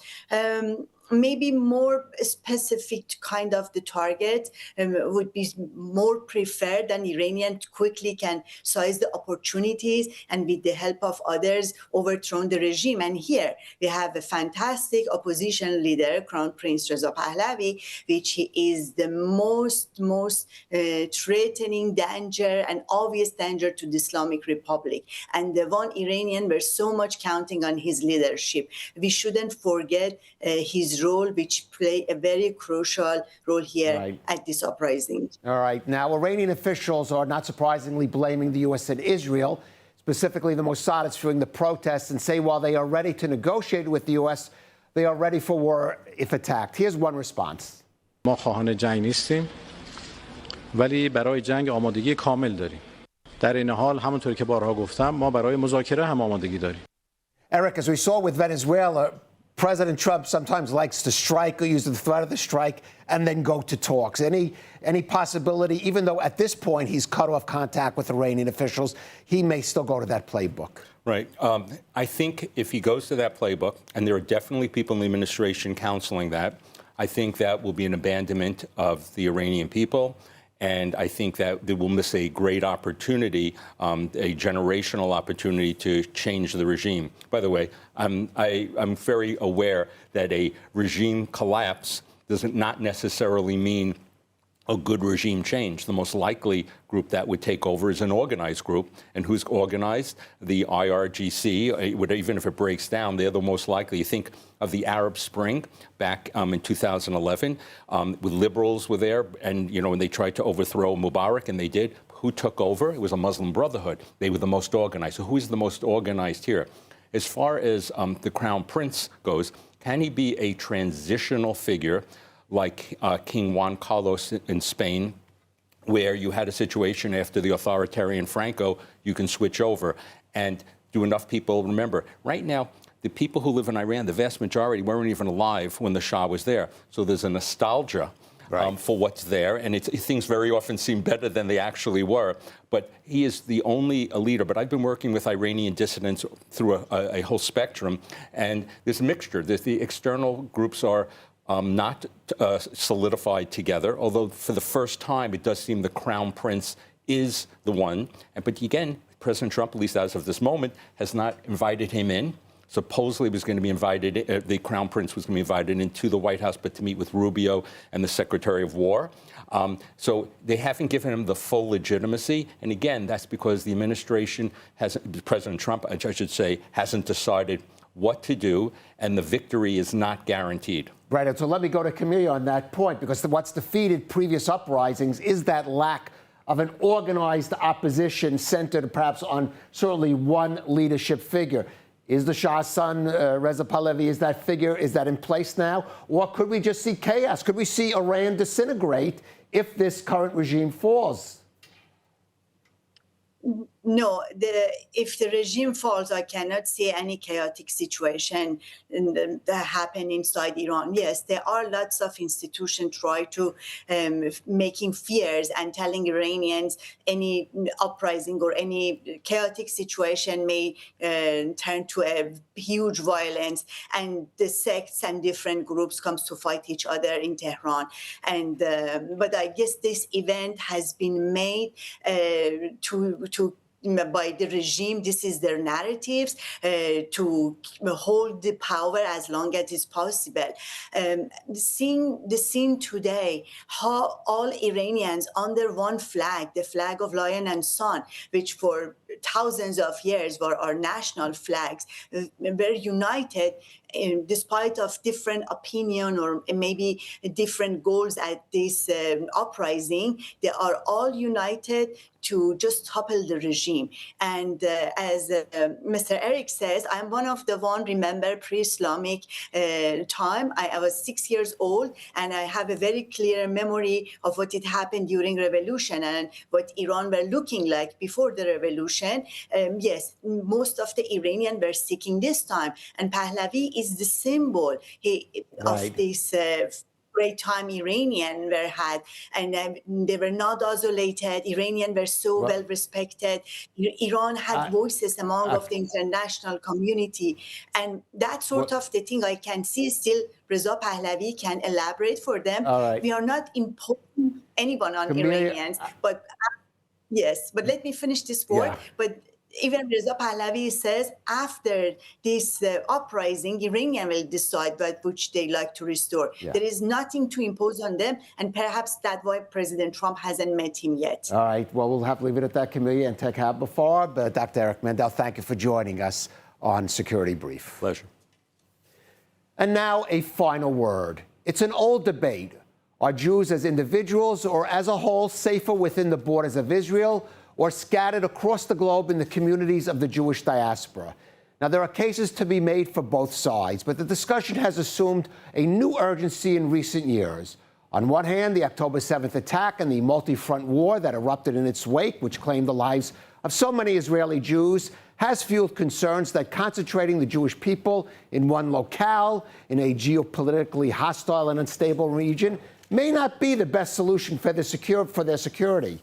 On the other hand, the surge in global anti-Semitism since October 7th, and attacks such as the massacre on Australia's Bondi Beach, has raised fears that diaspora communities are vulnerable in the face of rising Jew hatred and the failure of many nations to provide the necessary security for their local Jewish populations. Now, here in Israel, there is no doubt among Jews which option is safer. A recent survey by the Israel Democracy Institute found that a large majority of Israeli Jews, 76%, believe it is safer today for Jews to live in Israel, as opposed to only 15% who feel it is safer for Jews abroad. In some ways, though, this conclusion flies in the face of some glaring facts. The number of Israeli Jews killed in wars and terror attacks since the establishment of the Jewish state in 1948 far exceeds those murdered in the diaspora simply for being Jewish. So why the confidence that Israel is safer for the Jews? Well, certainly if one takes a broader historical approach, the necessity for an independent Jewish state able to defend itself is crystal clear. We are only a few generations removed from the Holocaust, in which over a third of the global Jewish population was wiped out, in a Europe that most believed had evolved beyond the barbarity displayed by the Nazi regime. Yet, since World War II, the remaining remnants of European Jewry, as well as the thriving Jewish community of North America, felt increasingly confident that the type of violent anti-Semitism seen before and during the war was a thing of the past. But that confidence has certainly been shattered by the wave of incidents targeting diaspora Jewry in recent years, culminating in last month's Bondi massacre. But despite all this, and despite Israel's ability to militarily recover from the October 7th attack and deliver crushing blows against its enemies in the region, there is a logic to the notion that the dispersion of Jews across the globe over the centuries provided a certain advantage to the continuity of the Jewish people as a whole, even if it was sometimes at the cost of security for individual Jews and individual communities. And in a time when the Jewish state's most ardent enemy is still seeking to obtain the nuclear weapons that could literally wipe this relatively small nation off the map, it is foolish to believe that Israel is immune to from the same fate if the tides of history turn against it. So I was glad to see that the same survey from the IDI found that 90% of Israeli Jews believe Israel should pressure foreign governments to ensure the security of Jewish communities abroad. In addition, 80% support sending emissaries from Israel to diaspora Jewish communities, and 60% back direct Israeli involvement in providing security arrangements for Jewish events abroad. Now, for decades, diaspora Jewish communities have contributed to Israel's security through financial aid, political lobbying, and moral support. Today, unfortunately, some of those communities may need Israel's help in providing security during these uncertain times. But at the end of the day, the future of both the Jewish state and the Jewish diaspora will benefit from a commitment to their shared security and the belief that any Jew anywhere in the world, be it in Israel or the diaspora, deserves a life free from fear and threats simply because they are a Jew. Thank you for joining ILTV Security Brief.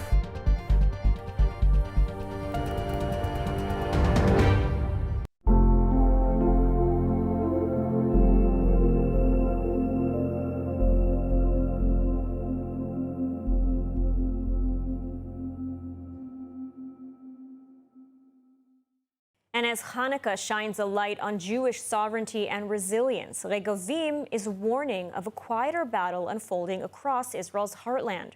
Recent studies reveal how illegal construction and infrastructure are reshaping reality on the ground and threatening Israel's control over key areas, including Jerusalem. Let's take a look. Regavim calls it a silent takeover, not marked by dramatic confrontations, but by steady, illegal construction that is changing facts on the ground and weakening Israel's sovereignty. The organization applies its methods across Israel and has helped shape national policy in the Negev and the Galilee. But as Hanukkah shines a light on the roots of Jewish sovereignty, this report focuses on the biblical heartland, Jerusalem, Judea, and Samaria, the places most closely tied to the Hashmonaim struggle. For example, a Regavim study presented last month to the Knesset Interior and Environment Committee focused on Jerusalem and revealed a striking imbalance. Since 1999, more than 2,500 illegal structures have been built in open areas of eastern Jerusalem, compared to just 68 in the west. In total, the city has lost more than 3,500 dunams of open land, designated initially as green spaces and future development reserves.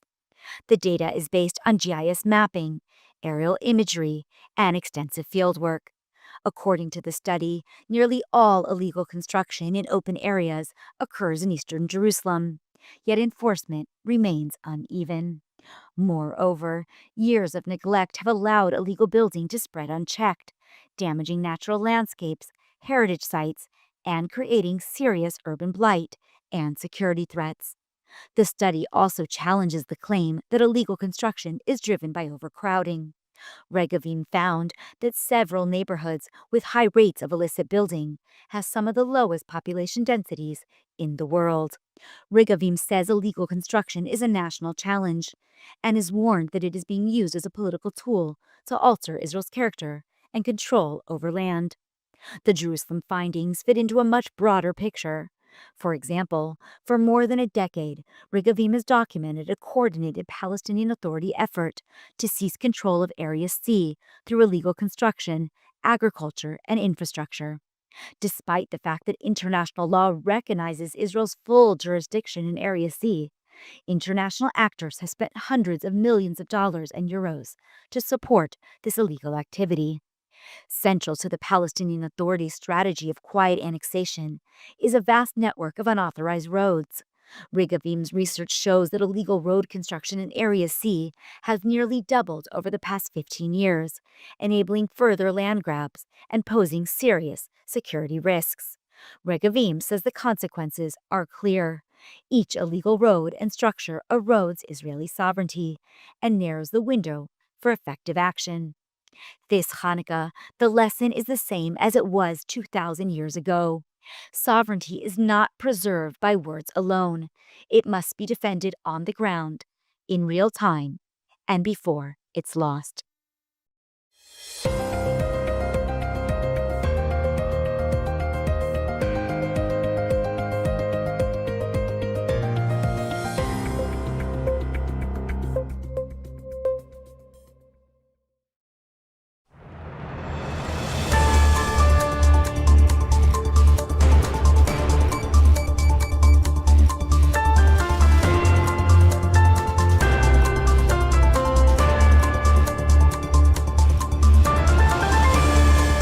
Welcome back to ILTV on the Hour. I'm Alec Pollard, coming to you live from Israel with the biggest stories in the region.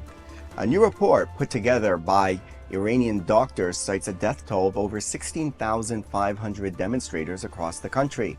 This horrific number is the largest estimate seen so far, and according to the report, most of those killed by the Iranian regime are young adults under 30 years old. It says a further 330,000 have been injured in the regime's brutal crackdown against its own civilians. Meanwhile, U.S. President Donald Trump is calling for the first time for the end of Supreme Leader Ali Khamenei's rule, saying it's time to look for new leadership in Iran, and calling Khamenei a sick man who should stop killing people. Trump described Iran as the worst place to live anywhere in the world and said the Supreme Leader's best decision was canceling the execution of over 800 political dissidents. Let's listen. Did Arab and Israeli officials convince you to not strike Iran? Nobody convinced me. I convinced myself. You had yesterday scheduled over 800 hangings. They didn't hang anyone. They canceled the hangings. That had a big impact. Now, amid chants of death to America, Iranian Supreme Leader Khamenei fired back at President Trump with this message. Listen. ما رئیس جمهور آمریکا رو مجرم می‌دانیم. هم به خاطر تلفات، هم به خاطر خسارات، هم به خاطر تهمتی که به ملت ایران زد. ماهیت فتنه این فتنه آمریکایی بود، واضح بود. آمریکایی‌ها برنامه‌ریزی کردن، فعالیت کردن. هدف آمریکا هم اینو من قاطع سریع با تجربه 40 و چند ساله در جمهوری اسلامی عرض میکنم هدف آمریکا بلعیدن ایرانه. Meanwhile, Prime Minister Benjamin Netanyahu held a phone conversation with Russian President Vladimir Putin as regional tensions over Iran continue. According to the Kremlin, the two leaders discussed developments in Iran and the broader Middle East. Putin offered Russia's assistance in mediating and said he favors stepping up political and diplomatic efforts to maintain regional stability and security.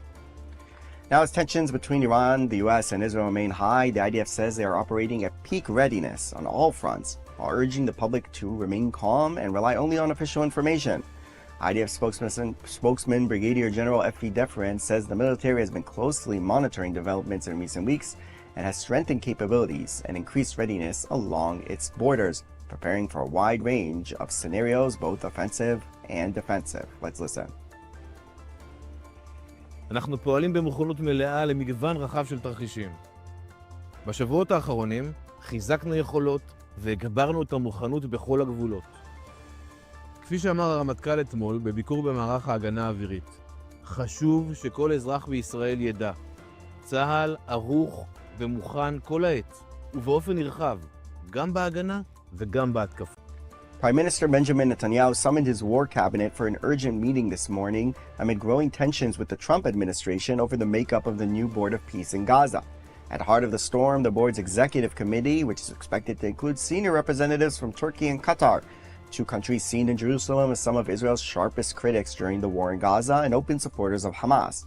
Netanyahu's office says Israel was not consulted on the move, calling it a step that contradicts Israeli policy.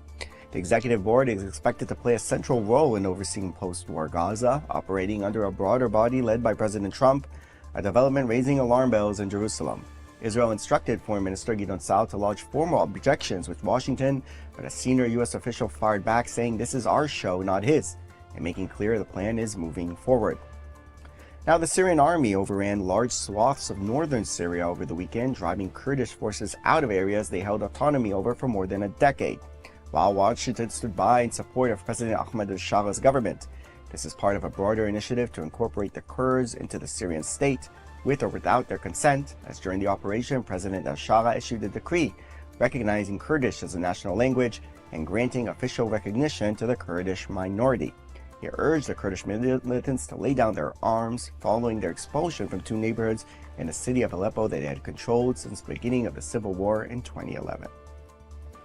And that's all for this edition of ILTV on the Hour. Thanks for watching, and we will see you next time.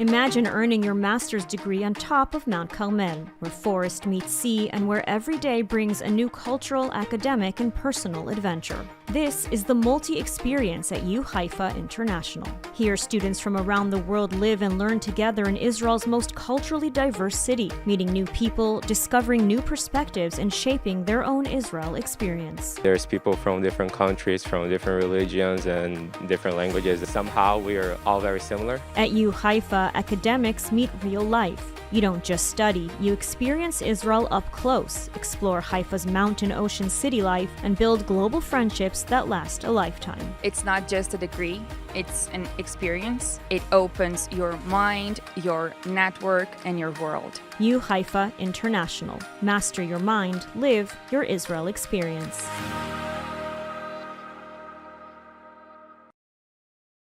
How hard it is to take down the government and a regime that is fighting for its life. I don't see a real option here aside of attacking the supreme leader himself and the leadership. Before that protest runs out, if there's not a large international force that's going to step in, it's going to end and the regime's probably going to stay in power. Amiad, thank you for joining us again on the True East podcast. Thank you for having me again. Amiad, we're almost 3 weeks in, and the images that have come across the screen are frankly heartbreaking. I mean, it's difficult to get news exactly what's coming out of Iran, but what we essentially see is the only thing that's standing in the way of the Iranian regime's downfall are hundreds of thousands of people that are mostly unarmed, carrying out incredible acts of bravery, lighting the streets on fire, and getting killed in open air. And we've heard again and again the President of the United States saying, help is on the way. Please paint a picture for us. Take us on the ground in Iran. What are the options on the table, and what are we looking at? So first of all, we need to be very honest. From the open source intelligence, it's very hard to know now. We have already over 100 hours of no internet inside Iran. And basically people who are based on videos from the people sending out, it's very hard to get anything. And if you get something, there's a high probability that that is the government actually sending out.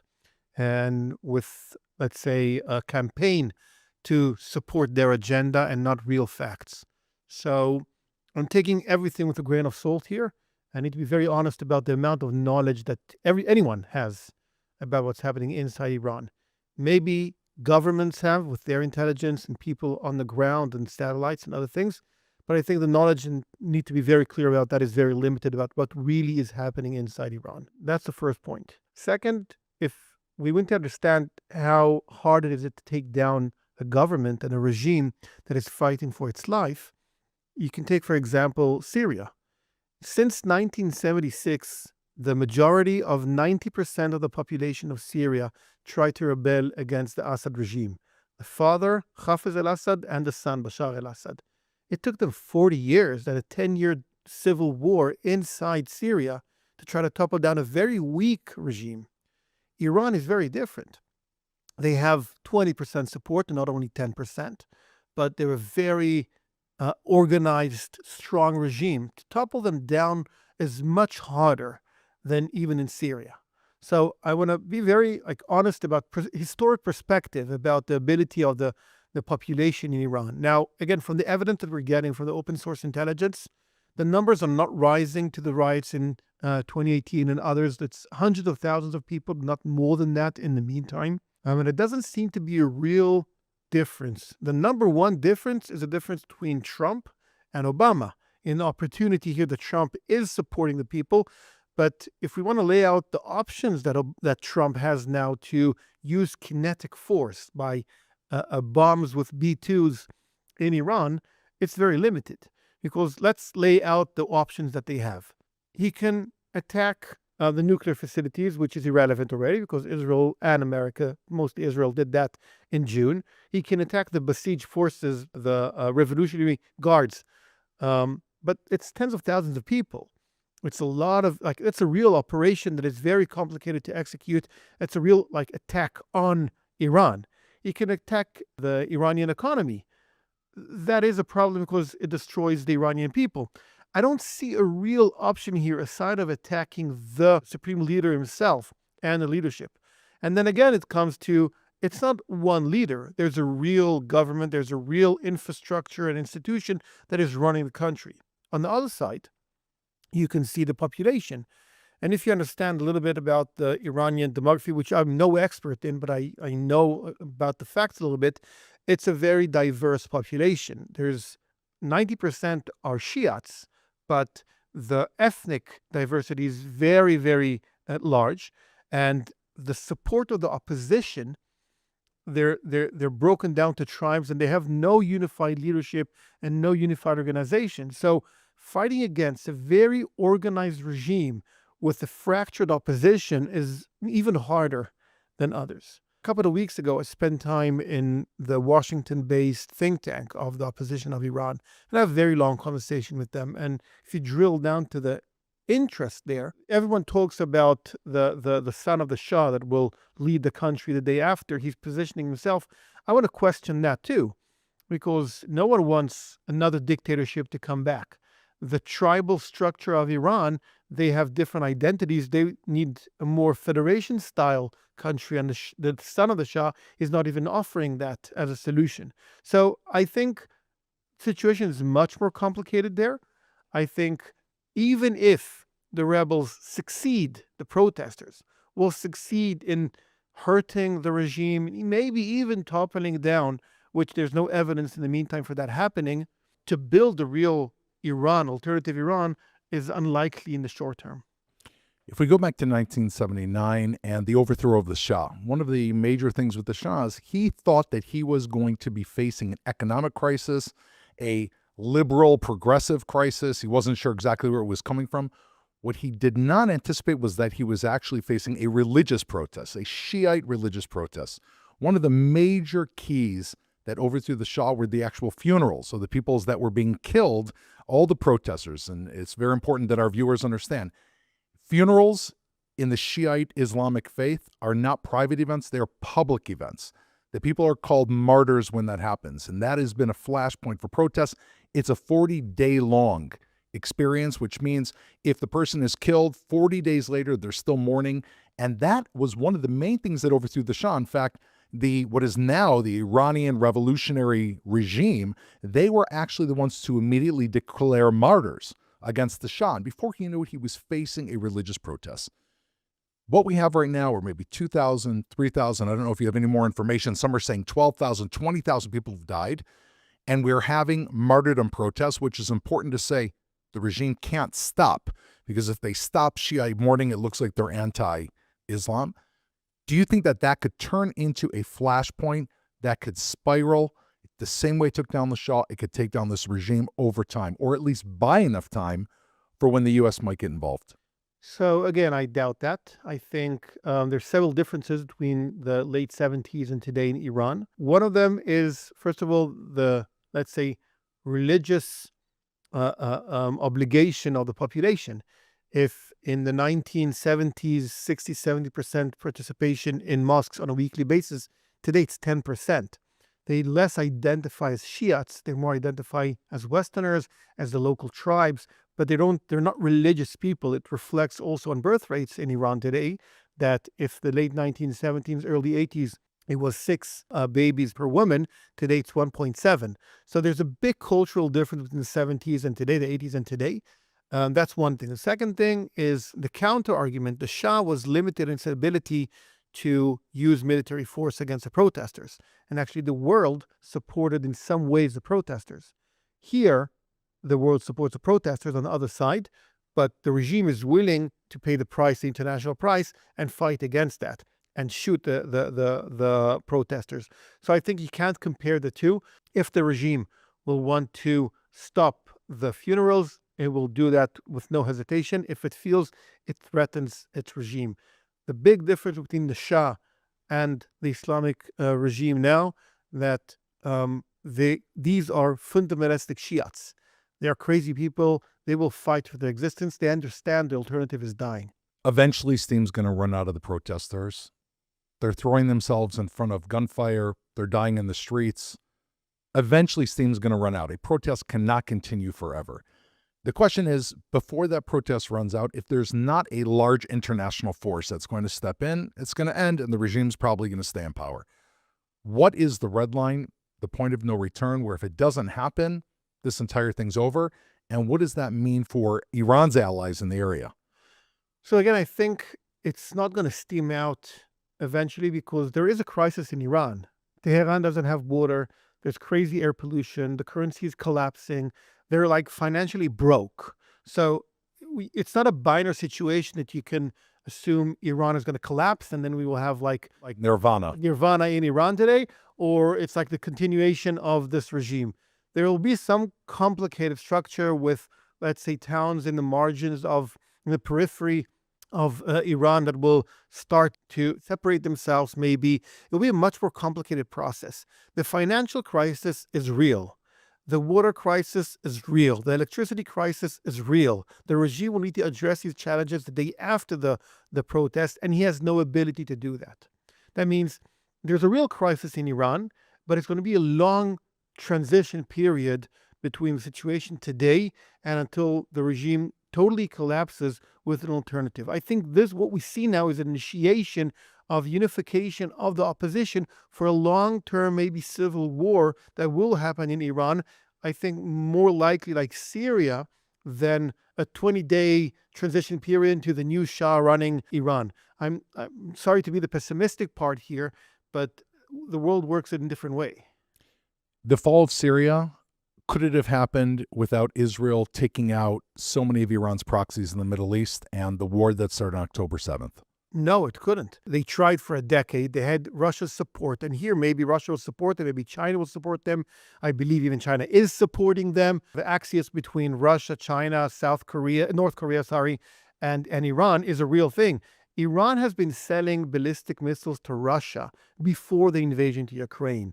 Their military relationship is deeper than we imagine and understand. Iran is the industrial back of Russia. They're selling them gas. They're selling to China gas.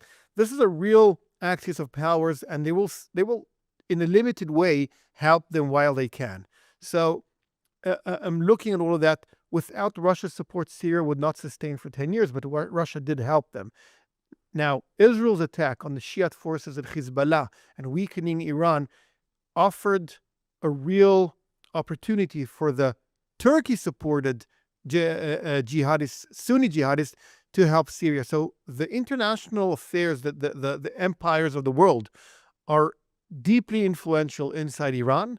This is, again, if you expand your perspective, this is a real battle between, let's say, China, Russia, and United States. Europe sitting in the middle because Europe is weak today, but that is a real battle. The fact that we have Trump supporting the protesters is important, but it's not enough.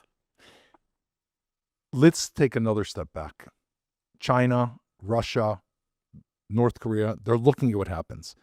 If this regime is not replaced, and I hear what you're saying, however, I do want to push back. If it doesn't fall now, when the entire eyes are looking at it and you have a president, a cowboy president like Donald Trump, who's not afraid, he's already shown, to go into a place like Venezuela, take out the dictator in the middle of the night, drag him back to the United States, and put him and his wife on trial. If we don't have Trump in the White House, and America is becoming increasingly isolationist, if they don't have the U.S., who would be possibly their future patron in the future in order to try to overthrow this regime? I mean, if not now, even if it's on a low broil, and there's, border communities, even if Kurdish Iran, by the way, the Kurds have not yet stepped into the fight. I spoke to Hajar Baranji, who we had on last week, who said the Kurds are still waiting to come on. It's possibly being coordinated with the protesters that they can call upon those reserves so that it doesn't peter out.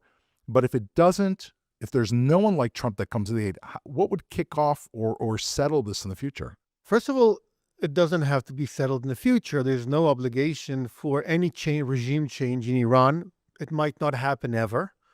I believe it will happen eventually because there's the gap between the regime and the population, but it's not because of international forces. Let's go back again. 2004, America took over Iraq and Afghanistan.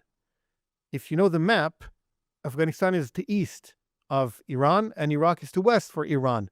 And the Iranians stopped their nuclear plan in 2004 because they saw that Americans are closing on them. And they assumed that without talking, America is planning to have two bases and to take over Iran the next stage. That was a real opportunity. It wasn't the plan, unfortunately, but it was a very good opportunity to reflect, to have military power that can have that invasion in Iran. But the lessons learned from, let's say, the neocon strategy of geopolitics, that we will have democracy everywhere, and regime change, we call that we will change the regime in Iraq, we will change the regime in Afghanistan, it's a total failure. So America, let's say, it has a trauma, PTSD, from trying to take over countries and change their regime. What Trump did in Venezuela is very different. He came, special ops, no ground invasion. He doesn't have real boots on the ground. It was a special operation with mostly unlethal weapons, came in, took Maduro, and he took him to a criminal court. And now he's projecting power, but in a very limited way, diverting from the failure of the neocons of the Bush era to a new era of special ops taking out the leader and economically taking control of the country. Is that an opportunity in Iran? Is that a possibility? I doubt it, because it's very different. A country near America that is basically a Western country with a small minority running the country and with not a real army around it is very different here. The problem here with Iran is that, A, it's far. There's no real American troops in the area. Let's say the crisis and the chaos that will come after the regime collapse, which might be the goal of the American administration, is not a real solution. If, again, understanding the American interest, they want stability in the Middle East so they can address the China challenge. What's the China strategy here is to unstable the Middle East, so America will address all its efforts in the Middle East so they can ignore China or not invest the long-term strategy of China. That's the balance now. I think instability, chaos is the China goal here. Trump prefers more stability there. Who do you think is the big winner if this does not happen? I think the question is the story told. The winner here, first of all, is always China. In the geopolitics, they are not an imperialist country. They care for their own era, like the Far East. They want to control the areas of like Taiwan, the Philippines. They care about that era. And the responsibility for the order in the rest of the world is on Trump. If you read, by the way, the Trump's grand strategy, the strategic plan of America that he just announced, he has a lot of very important insights there and a different strategy that he tries to force his allies like Israel, like Japan, like South Korea, like Europe to take more responsibility, to lower the responsibility on America. But that's a long-term strategy. No European force is able to take responsibility for Iran today. Russia will never do that. Israel is not fit to that yet now. We're exhausted from the war. There's no one else. So America is stuck here. So the number one winner of everything that is happening inside Iran, either way, is China. I want to throw out a different idea. Maybe the winner is Saudi Arabia. If the regime in Iran falls, so Saudi Arabia's biggest nemesis is out of the way, and when places like China, North Korea, and Russia are looking for a stable ally in the Middle East, they're going to be knocking at Saudi Arabia's door. That's all that's going to be left. You're going to have America in the West.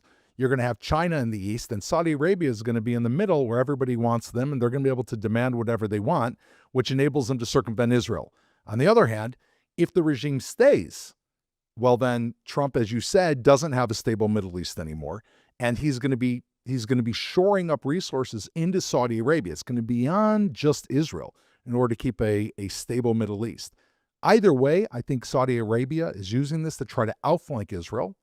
And I've been hearing this. It was a report that came out yesterday in the Israeli press. There's a prominent Saudi intellectual, Dr. Aziz Al-Shaghian, who came up with the statement. Apparently, he's speaking on behalf of MBS, on behalf of the regime. And he said any idea that Saudi Arabia is going to make peace with Israel without a Palestinian state is simply false. He said that today it is a national issue in Saudi Arabia to have a Palestinian state, meaning they're already pushing back. And they're already saying, listen, Israel, we don't need peace with you. We're going to insist on a Palestinian state. Why are they saying this? Because they're going to have U.S. support either way. Because if Iran is either in or out of the picture, they're the key player for the U.S. Actually, I will counter that argument and say that Saudi Arabia's stocks actually collapsed lately for several reasons. We can start with the gas, that America is now an exporter of gas and oil, and it doesn't really need the Middle Eastern empire called Saudi Arabia, which used to supply a lot of oil and gas around the world. That's number one. Number two, the fact that the MBS came to Trump and nothing really happened afterwards. He basically said no to Trump. Now, having the deal, the IMEC, the supply chain from India to the Mediterranean through Saudi Arabia and Israel, it's still an option without declaring anything. Now, we need to drill down inside Saudi Arabia to understand what the challenges here that prevent them from signing a real deal with Israel. MBS had a real plan to have a city on the western coast of Saudi Arabia called Neon, the line, and it canceled all these projects out of failure. It's unrealistic on one hand, and it totally failed. The deep issue with Saudi Arabia, it has a real population. There was a news article a couple of days ago that the Emirates canceled their subsidies to students in London because the influence of the Muslim Brotherhood. Right. They said that because they were afraid of their own students becoming radicalized in the UK. So they understand the Emirates is actually, it's a country with the leadership with no people. There's like 1 million population there, and the rest are slaves, basically, importing employees that have no rights. Saudi Arabia has a real population, and the support of the real population for the Muslim Brotherhood is very high. We need to understand that. Having a population for a Muslim regime, a secular Muslim regime like MBS, running a religious population, despite however you want to enforce your secular perspective and liberal perspective on your population, there's a counter movement that support the Muslim Brotherhood. Now, again, this is not the platform to understand in depth the Islamic perspective about liberty and how the Muslim Brotherhood is the solution for the extreme radicals in the Muslim world, but he has a problem with his population. And he has a limited window of options not to go strongly against his population. And the population is Muslim Brotherhood supporters, and they hate Israel. In counter to UAE, which has no population, they're all secular people, not really Islamist, who can have any deal, utilitarian deal. That's Bahrain, that's the Emirates, and Qatar are more like Muslim Brotherhood regime who have a population of Muslim Brotherhood people. And the fact that yesterday Trump announced the Muslim Brotherhood as a terror organization is important, but you can see very, very clear where he did that.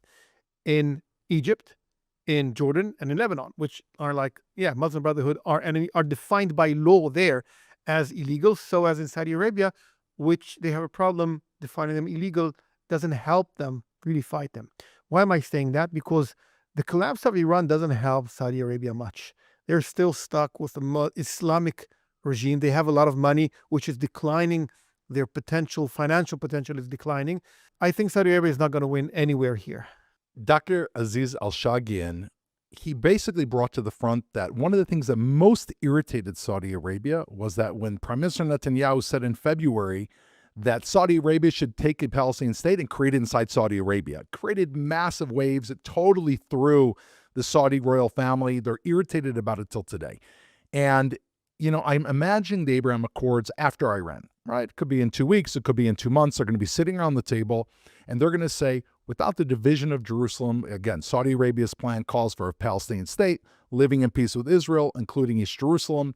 They're going to sit there with President Trump, with Israel. And they're going to say exactly what you just said. They're going to say, listen, the street, we are limited in power because of the Muslim Brotherhood growing influence over our street. We can't move forward without a Palestinian state. What's to prevent President Trump from simply saying, okay, Israel, it's time to make the deal? President Trump doesn't believe in the Palestinians nor in a Palestinian state. The question can be in the next president. With Trump, there's no option for that. And you can see what he's doing now. He's announcing the Abraham Accords with Kazakhstan. I think Indonesia will join that. It's supposed to happen in a couple of weeks, months. I don't know. It's been a long time since the conversations, but it will happen eventually. I think more closely to the November elections. We just got a deal with Somaliland. That's an alternative to Saudi Arabia on the Bab el-Mandeb Straits. So Israel's building its alternatives. And Saudi Arabia is not on the top of the list. And if they demand a very high price from Israel for these deals, we don't need that. Now, the comparative advantage here for Israel in the deal is we're selling them military equipment today. So they need Israel today more than Israel needs them. If the price is a Palestinian state, so we don't need you anymore. We don't need your oil. We don't need your support in the Straits. Your army is basically nothing. It's not that a strong army. You need us more than we need you. So Israel is not eager to cut a deal with them anymore. If Israel goes to the Abraham Accords, I would hope that when Saudi Arabia says divide Jerusalem and create a Palestinian state, Israel will have people there that will say, I'm sorry, we're the inheritors of Abraham, Isaac, and Jacob. This land was given to us, given to Abraham, Isaac, and Jacob. You're asking us to divide Jerusalem, our holy capital? Why don't we just start with Mecca, divide Mecca? Meaning, if people have a sense of national ancestral pride, they need to go to the table with Saudi Arabia and say, if we're talking about Jerusalem, end this conversation. I agree. There's no real interest for Israel to pay any price for a deal with Saudi Arabia. Now, you can mock them, you can insult them as dividing Mecca. I don't think it's a smart move in geopolitics, but you can do that. Practically, Israel needs to ignore Saudi Arabia internationally now. Their stock is going down for many reasons. Israel needs to invest in what is good. Israel now has a big market in sending weapons to Europe. Israel needs to strengthen its army and project power in the Middle East as much as possible. Prepare for another round with Gaza, with Lebanon, maybe with Iran, and look to the future with the Sunni enemy called Turkey, Qatar, Egypt. That's where Israel needs to be today, and definitely building its economy. Saudi Arabia doesn't fit in all that math. Going deep inside Iran, economically, most of Iran's revenue is from gas sales, correct? Yeah. To places like China and places like Russia. If it's going to China and Russia, what ability does the U.S. have to strangle Iran and these sanctions, the snapback sanctions? What ability does the West have to cut off the revenue if it's coming from places like China and Russia? Can you explain? So there's a lot of sanctions on Iran on the first degree. It's called like the direct export of gas from Iran is sanctioned. What happened now is they did a second degree sanctions, whoever buys from them, and that influences India and many others. Venezuela was part of it. They were laundering Iran gas through Venezuela and other things. So Trump is trying to close on Iran's ability to export and make the economy collapse. That's why he announced yesterday 25% tariffs on countries who buy from Iran anything. That's his economic war. I think it's more efficient on the long term than a kinetic war attacking directly, but it will take time. It will need the people to take over again. Trump is trying not to address the post-trauma of taking over the regime change in other countries and not even talk about that as an option. What he is trying is to influence the country to enable the opposition to take over, which unfortunately the opposition in Iran is weak. So it's a real problem.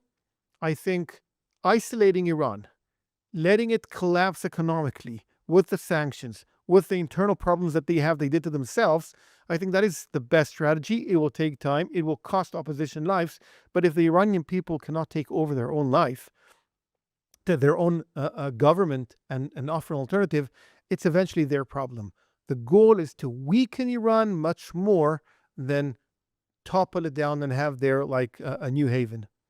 So we're not the only ones looking at this. We've got Moscow that's looking at this. We've got Beijing. We have all these countries around the world that are looking at what's happening right now in Iran. They see it's teetering. It's no longer a strong ally in the Middle East. For the axis of evil, I will call it, led by, let's say, China, that's trying to edge the United States out of global politics, out of being the single hegemony in the world. What is going to be the next major player that they're going to go after in the Middle East? Trump's strategy is to prevent war and not to win one. What he did with Maduro is a strategy to prevent a war in Taiwan. He just announced his budget rising from the military budget in 2027 from $1 trillion to $1.5 trillion. That's a message. I want to prevent war by building enough military infrastructure, enough military to deter China from moving anywhere. Any action, military action around the world from the axis of evil that you explained is only out of weakness of the West. That's the balance. Trump is doing a very important thing. Venezuela was a game changer in international affairs. There's a nice Babylon Bee picture of a B-2 with above it written international law. There's some way that Trump's ability to cross all the borders, do whatever he wants in a smart way, in a very capable way. Now, the American military proved as very capable in special operations and counter their operation against the Houthis. I want to remind our listeners that the American Navy lost 3 F-18s in the operation against the Houthis with no real outcome in destroying the Houthi regime or their military or their missile capabilities. They were shooting missiles at the American Navy, they were shooting missiles at Israel, and until Israel destroyed and killed the government, nothing really changed. I think Trump is copying the Israeli strategy and killing these leaderships, but the long term here is that Trump is trying to prevent the war, but proving that he's willing to use power. I think the conflicts now will settle down worldwide inside the Middle East, and the real challenge for Trump now in the world will be actually Russia, Ukraine, and China, Taiwan. Why Russia, Ukraine? Russia, Ukraine, we need to know that there's no real military in Europe between Russia and Normandy. There's nothing in the middle. The only NATO army aside of America is Turkey, which will never join the Europeans to support them against Russia. And Russia knows that. Now, the more Russia is not winning the war, they're not losing, but they're not winning the war. It's literally World War I with drones. They're losing a lot of soldiers, but they have like 200 million people to take youth. Now they're hurting their economy, but that's essential for their strategy. And Trump, at the beginning of the past year, thought that Russia will be very utilitarian, try to find a deal, but both sides are unwilling to find a deal, and I doubt the war will end. So what will be Putin's solution here? The only solution is to try to open a second front in front of Europe to hedge them on the horns of the dilemma here and to threaten them to find a solution and compromise on Ukraine. So I'm actually more concerned about a war in Europe with Russia that will, again, in a Chinese interest to divert the American capabilities towards Europe instead of addressing it towards China. The real problem is that Europe is not really building an army. When Germany just announced now they're going to draft soldiers in the next stage mandatorily, they're buying tanks now. Germany has 300 or 400 tanks, and they're buying additional 100. That's it. It's not a real tank. Israel has 1,300 tanks. Understand the numbers. Russia has thousands of them. They lost a lot of them in the war, but they still have much more. The real challenge, I think, will be Europe if Putin feels that he is losing the war. He will open a second front. Talking about Europe and Russia's advance towards through Ukraine, possibly setting its sights throughout Europe. Europe boycotted Israel from October 7th. For months, they boycotted Israel, country after country, either supported a Palestinian state, cut off all relations with Israel. Over the last 3-4 months, almost all of those countries have silently removed all of those sanctions. Israel's arms sale industry is higher than it's ever been, and most of those sales are actually going to Europe. Not only to Germany, to France. Even Ireland dropped their boycott against Israel, one of Israel's biggest enemies. Israel's playing a key role in helping Europe build up its defenses against Russia. Can you talk about this? Oh, of course. First of all, the options the Europeans have are very limited. There's no real military industry in Europe. America will never sell them weapons because they need to buy their own weapons. They're expanding their military industry dramatically in the past couple of years, and looking forward, they'll expand it even more. And Turkey, they will never buy from Turkey. So Israel is the next in line in the military, the capacity of the military industry. They have to buy from us, and it's basically experienced in the battlefield. Now, we need to give very good words to Gideon Sa'ar, the Israeli foreign minister, that is working hand by hand with Netanyahu here, leveraging our military industry capabilities for international affairs and geopolitics. Now, this is where I think the audience needs to change their perspective on Israel. Israel became a local empire. When we framed the coin of the Pax Israeliana, this is where we are today. The fact that Israel was the first country to recognize Somaliland and open the doors, and nothing happened. And we're recognizing country, working with them now. The delegations of Somali people coming here. Gideon Sa'ar went there. That's a strategy of an empire that's trying to have punching 200 pounds over its weight in the geopolitical world. And that's thanks to this military industry part of it in front of Europe and the necessity of Europe to really build an army. That's very good. Israel should continue with that strategy. Israel should expand its economy, expand its military capabilities, expand its let's say, global influence in many ways, working hand by hand with Trump. But on the other hand, and this is a conversation that Trump and Netanyahu had a couple of days ago, which we are arguing for the past couple of years, stop the military support from America to Israel, so Israel will be independent. And instead the military grants that America gives us, we should buy everything we need from America, but it's buying with hard cash and not getting it as a grant, because Israel needs to see itself as an ally of America, not a client of America. We're repeating that in the past couple of conversations we had, but that's a real strategy. Now, Israel, and if you again read Trump's grand strategy of America, it's looking for strong allies. It's not looking for clients. What happened in the past 50, 60 years since the Cold War, that America took over the entire world, we were like not only the police officer of the world, but we are the guardian of the world, of the Western world. And it cost America tons of money. America is in debt, and it actually enabled Europeans to actually crumble from the inside with no real military. Trump, smart enough to understand that, and moving back and letting the Europeans fighting for and feeding the necessity of building an army is actually good for the world. The only countries that have a real army today in the Western world are Japan, South Korea, somehow Taiwan, and Israel. The Europeans don't have. So we are one of the most important allies from America, offering a stability in the Middle East that will enable America to invest its interest in China. I want us to zoom again. We're in a B2. We're flying towards Iran, and I want us to hear the voice of Senator Lindsey Graham from earlier today when he was asked, what does it mean that Trump keeps saying help is on the way? Right? It's been said again and again and again. Help is on the way, help is on the way, help is on the way. I think a week and a half have gone by since President Trump said help is on the way, and we haven't seen anything happening in Iran. So he says the following: the turning point in this long campaign will be President Trump's determination. No ground troops, but unleashing holy hell as promised, on the regime that crossed every red line. A massive wave of military strikes, cyber attacks, and psychological operations is the core of the message. Help is on the way. Israel, it seems to me, is the key at doing many of these. Wave of military strikes, I'm curious. Cyber attacks and psychological operations. I mean, who has more operations inside Iran? It looks like Israel's fully embedded in Iran.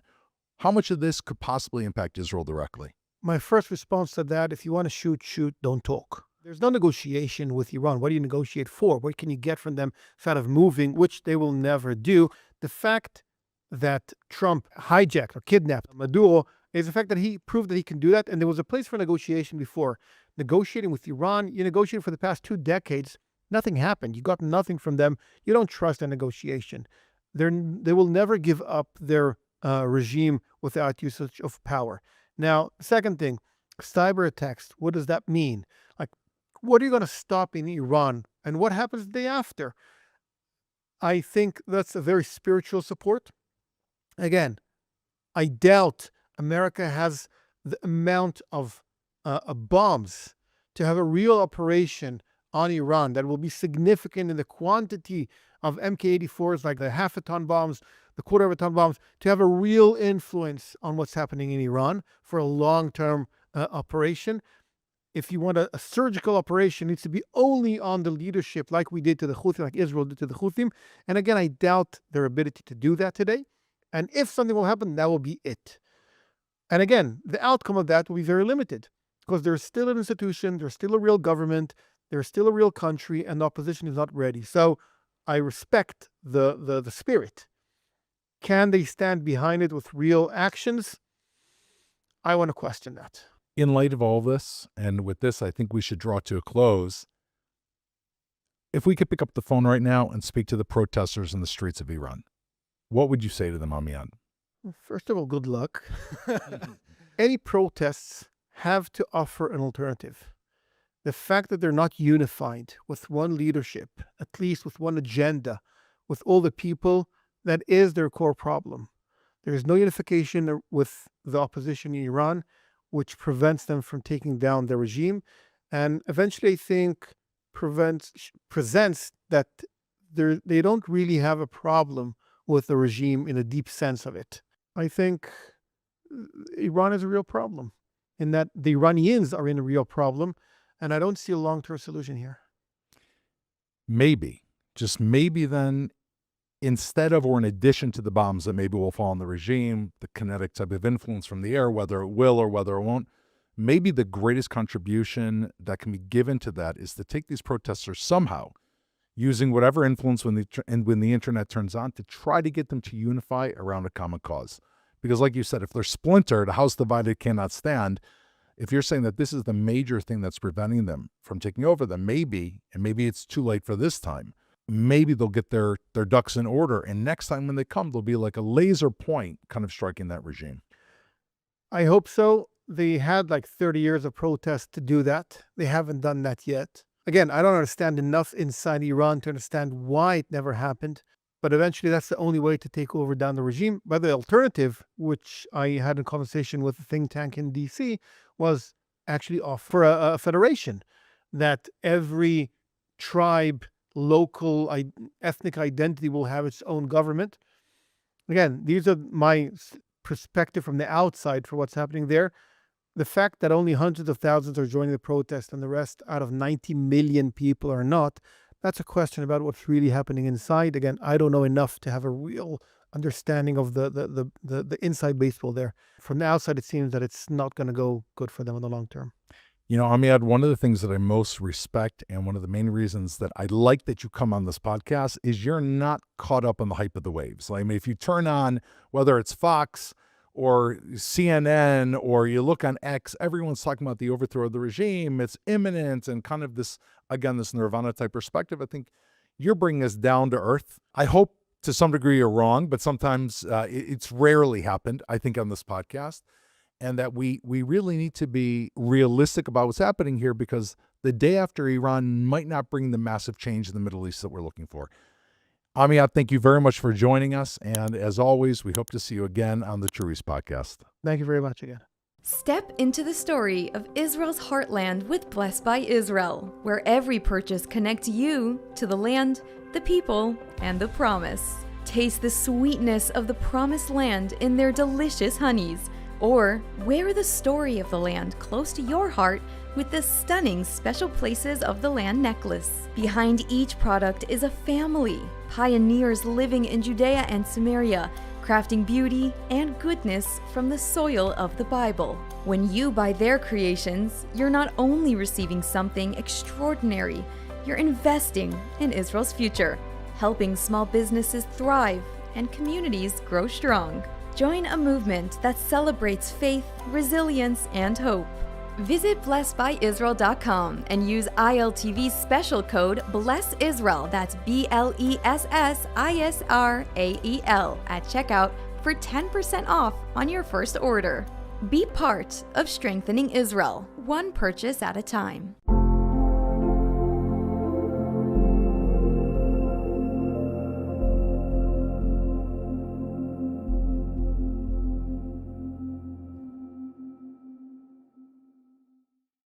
And now, as anti-Semitism surges across the West and following the horrific Bondi Beach massacre in Australia, Rabbi Daniel Rowe, senior lecturer at Aish, is here to explain why this is not just a Jewish crisis, but a deeper breakdown threatening Western society itself.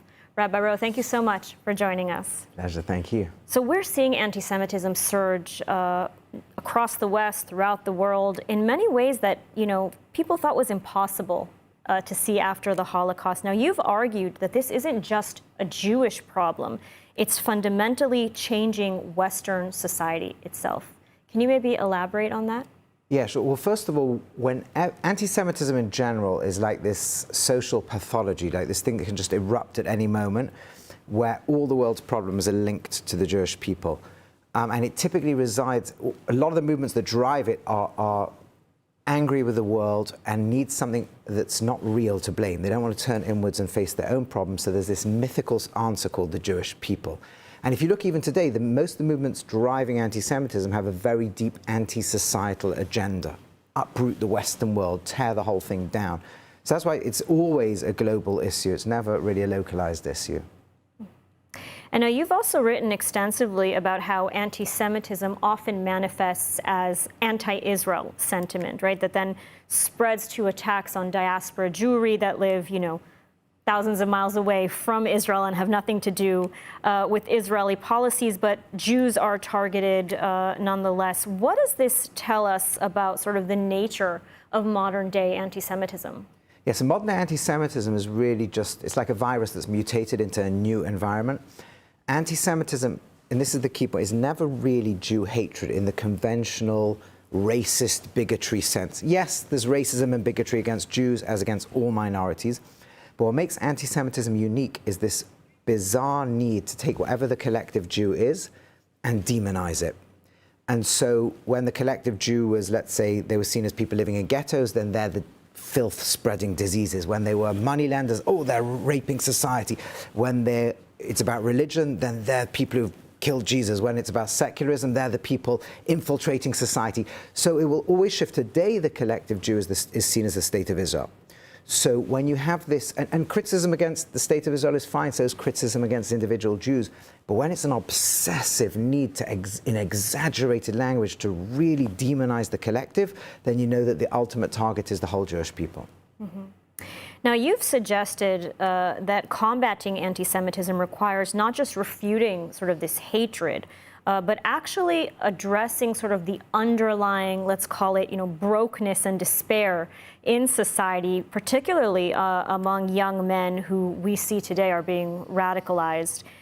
It's an unusual approach. Can you explain why you think, healing society's problems is sort of essential to actually fighting anti-Semitism? Well, I think there's two dimensions to this. One is, yes, the rational, happy human being is not as vulnerable to the virus of anti-Semitism. It's the person angry with the world who, for some reason, locks onto, or society locks onto, it's the Jews. And you can explain it religiously, as a rabbi I would, or you can explain it secularly, and it's not too far apart. It's this, you see, Jews star in every foundational text of the major religions and ideologies that are prevalent in the Western world. You know, to a Christian, we're there in the Old Testament and New Testament. It's all about Jews. To Muslim, the Quran's all about Jews. To communists, the origin story is linked to the Jews, and it was very linked to anti-Semitism for the word go.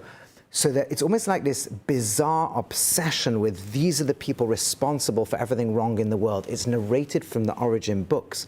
But the flip side is they should be the ones solving the world's problems. It's a very strange thing. Now, until recently, we've had nothing we could do but pray to God for a better world. And we should still do that. But now, the state of Israel, we're a nation. There's a lot of talent, there's a lot of capability, and we should think about this strategically for the state of Israel.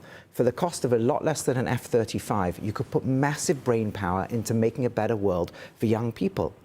And that would be, self-interestedly, that would make us safer, but, you know, there's almost like this calling. What was the very first line the Torah starts the Jewish journey with? Through you should be blessed all families of earth. And it's almost like subconsciously the world's putting the you're to blame. We don't need to accept the idea we're to blame, but let's take the flip side of that. If we're not going to be treated like other nations, let's turn that into let's bring our talents, skills, and experience over thousands of years to make a better world for everybody. And I think we can really do it. Well, I like the optimism, and I certainly hope so. Rabbi Rowe, thank you so much for joining us today. Thank you.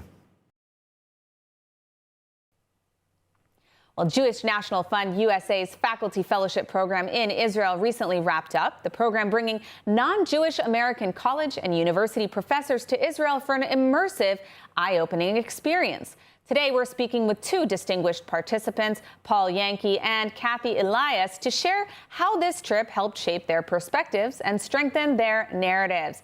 Paul and Kathy, thank you both for joining us today. Thank you. Glad to be here. Now, how have your preconceived notions of Israel been challenged? Paul, let's start with you. Thank you. I have been very excited about being in Israel and experiencing Israel. I came very curious. And the preconceived elements that I might have had was that there was very much a living under pressure. But what I also saw was a stronger resilience and a stronger resolve than I had expected. And with that, great insight, great ability, and also a very caring heart in many different ways. So I didn't come with necessarily super strong preconceptions one way or the other.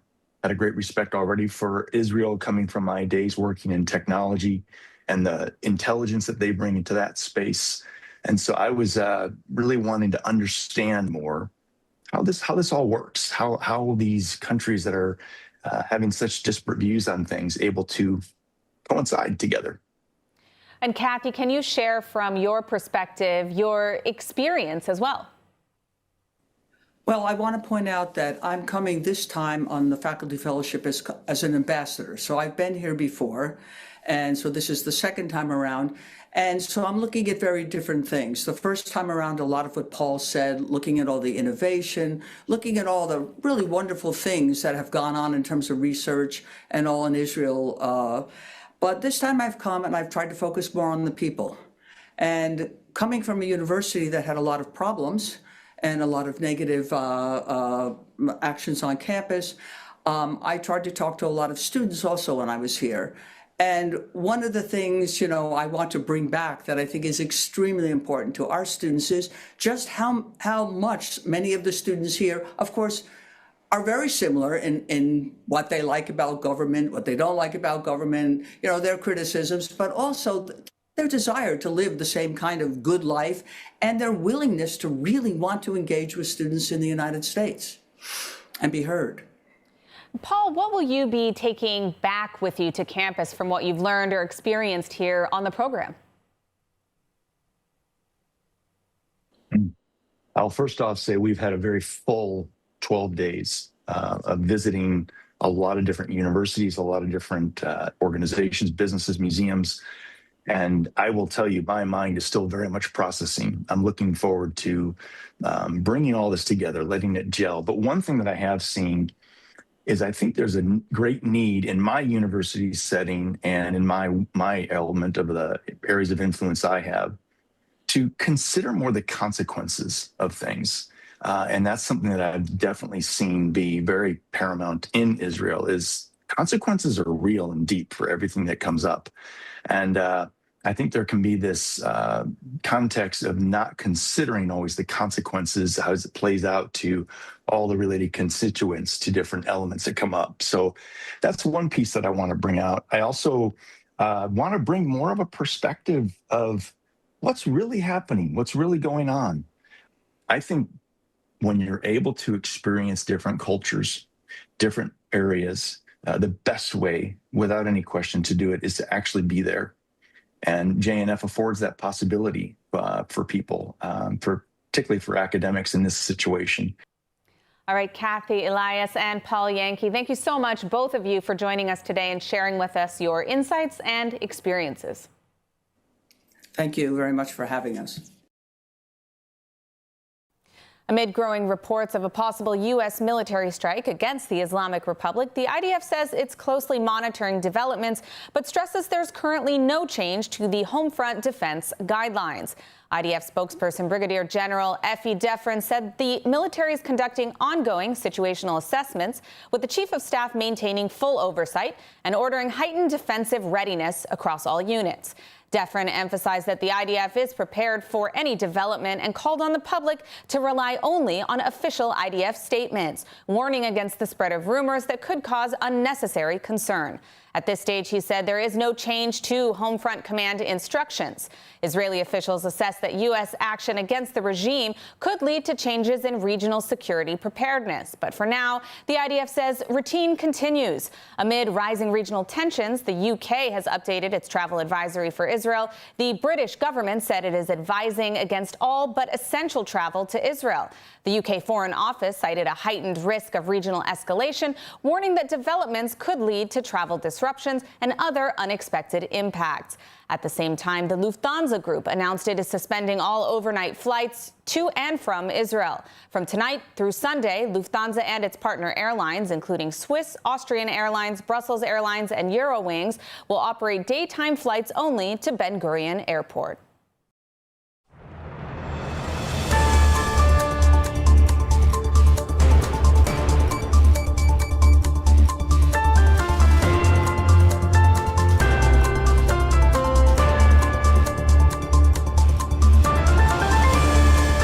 Welcome back to ILTV on the Hour. I'm Alec Pollard, coming to you live from Israel with the biggest stories in the region. A new report put together by Iranian doctors cites a death toll of over 16,500 demonstrators across the country. This horrific number is the largest estimate seen so far, and according to the report, most of those killed by the Iranian regime are young adults under 30 years old. It says a further 330,000 have been injured in the regime's brutal crackdown against its own civilians. Meanwhile, U.S. President Donald Trump is calling for the first time for the end of Supreme Leader Ali Khamenei's rule, saying it's time to look for new leadership in Iran, and calling Khamenei a sick man who should stop killing people. Trump described Iran as the worst place to live anywhere in the world and said the Supreme Leader's best decision was canceling the execution of over 800 political dissidents. Let's listen. Did Arab and Israeli officials convince you to not strike Iran? Nobody convinced me. I convinced myself. You had yesterday scheduled over 800 hangings.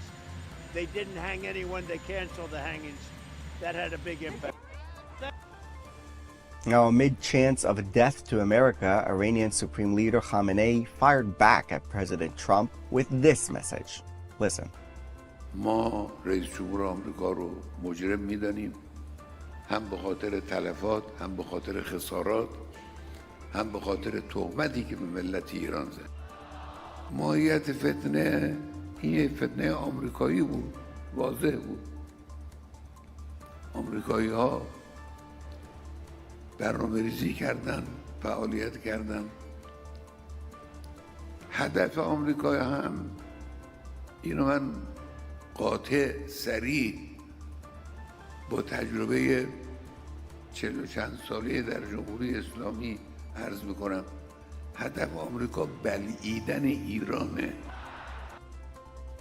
Meanwhile, Prime Minister Benjamin Netanyahu held a phone conversation with Russian President Vladimir Putin as regional tensions over Iran continue. According to the Kremlin, the two leaders discussed developments in Iran and the broader Middle East.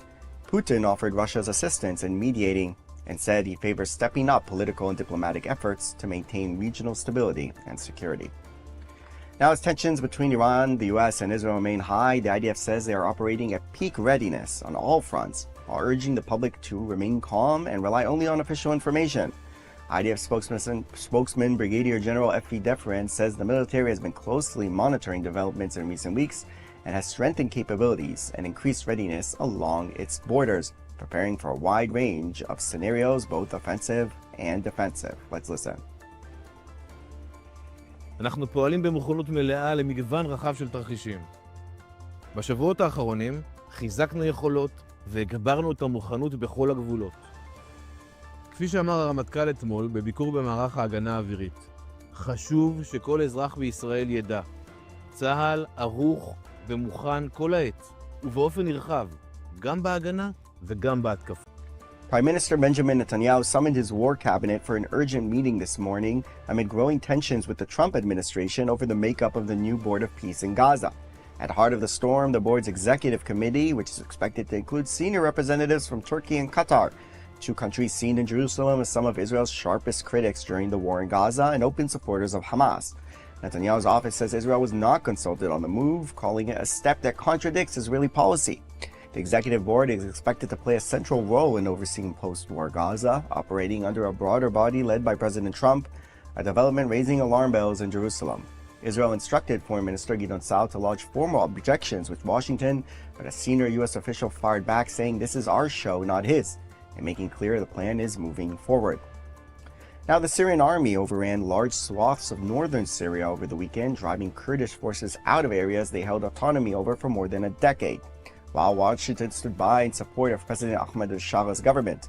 This is part of a broader initiative to incorporate the Kurds into the Syrian state, with or without their consent, as during the operation, President al-Shara issued a decree recognizing Kurdish as a national language and granting official recognition to the Kurdish minority. He urged the Kurdish militants to lay down their arms following their expulsion from two neighborhoods in the city of Aleppo that they had controlled since the beginning of the civil war in 2011.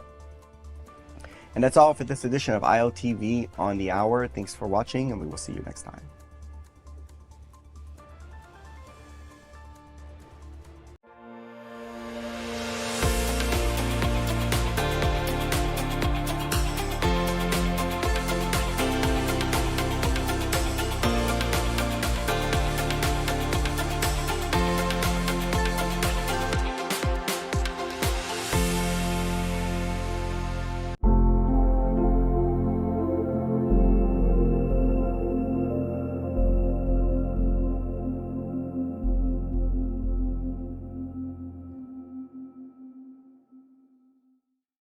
Zambia is well positioned for the benefit of Israel.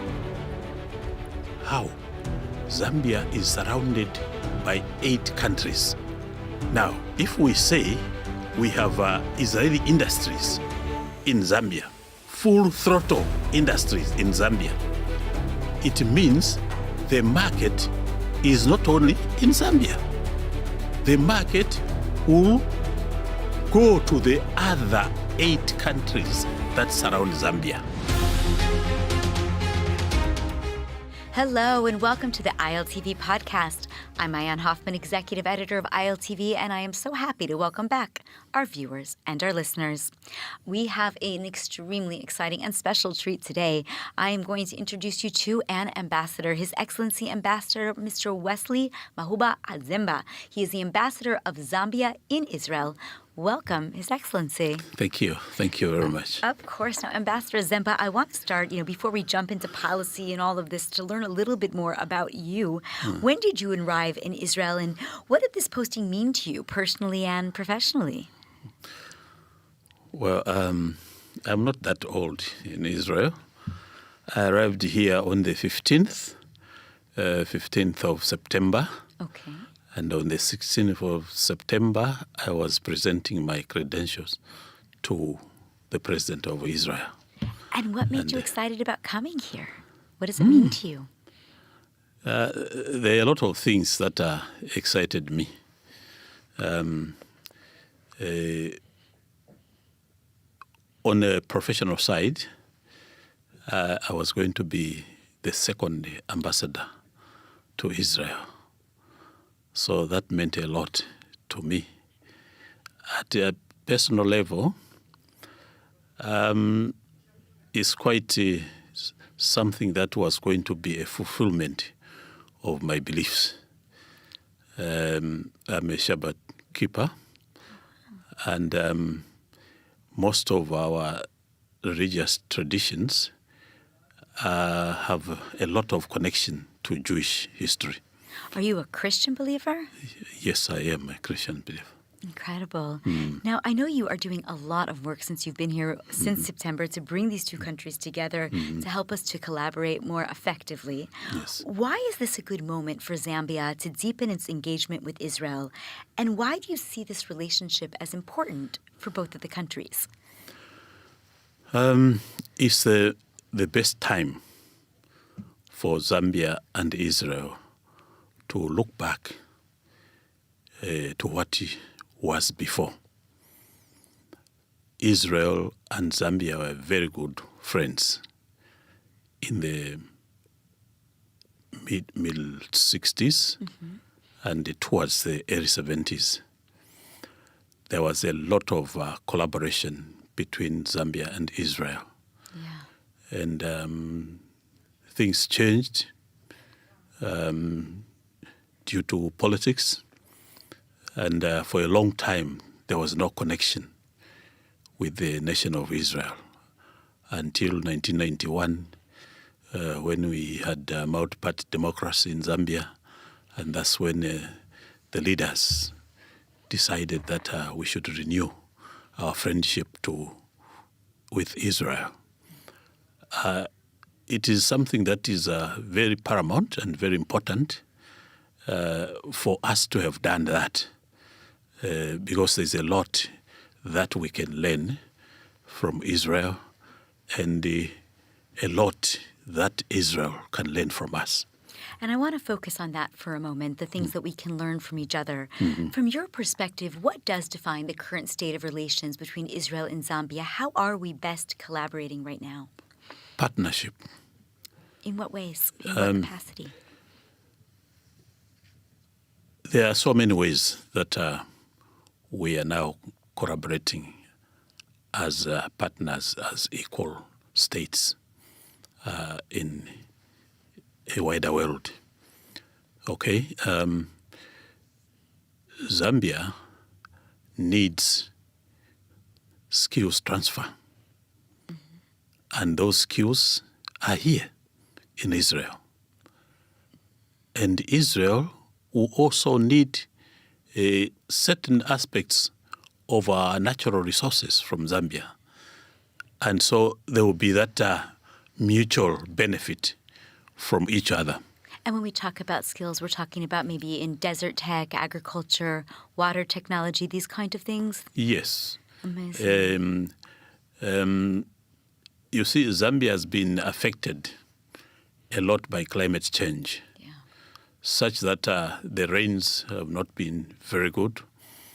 And most of our energy in Zambia is produced by hydroelectric.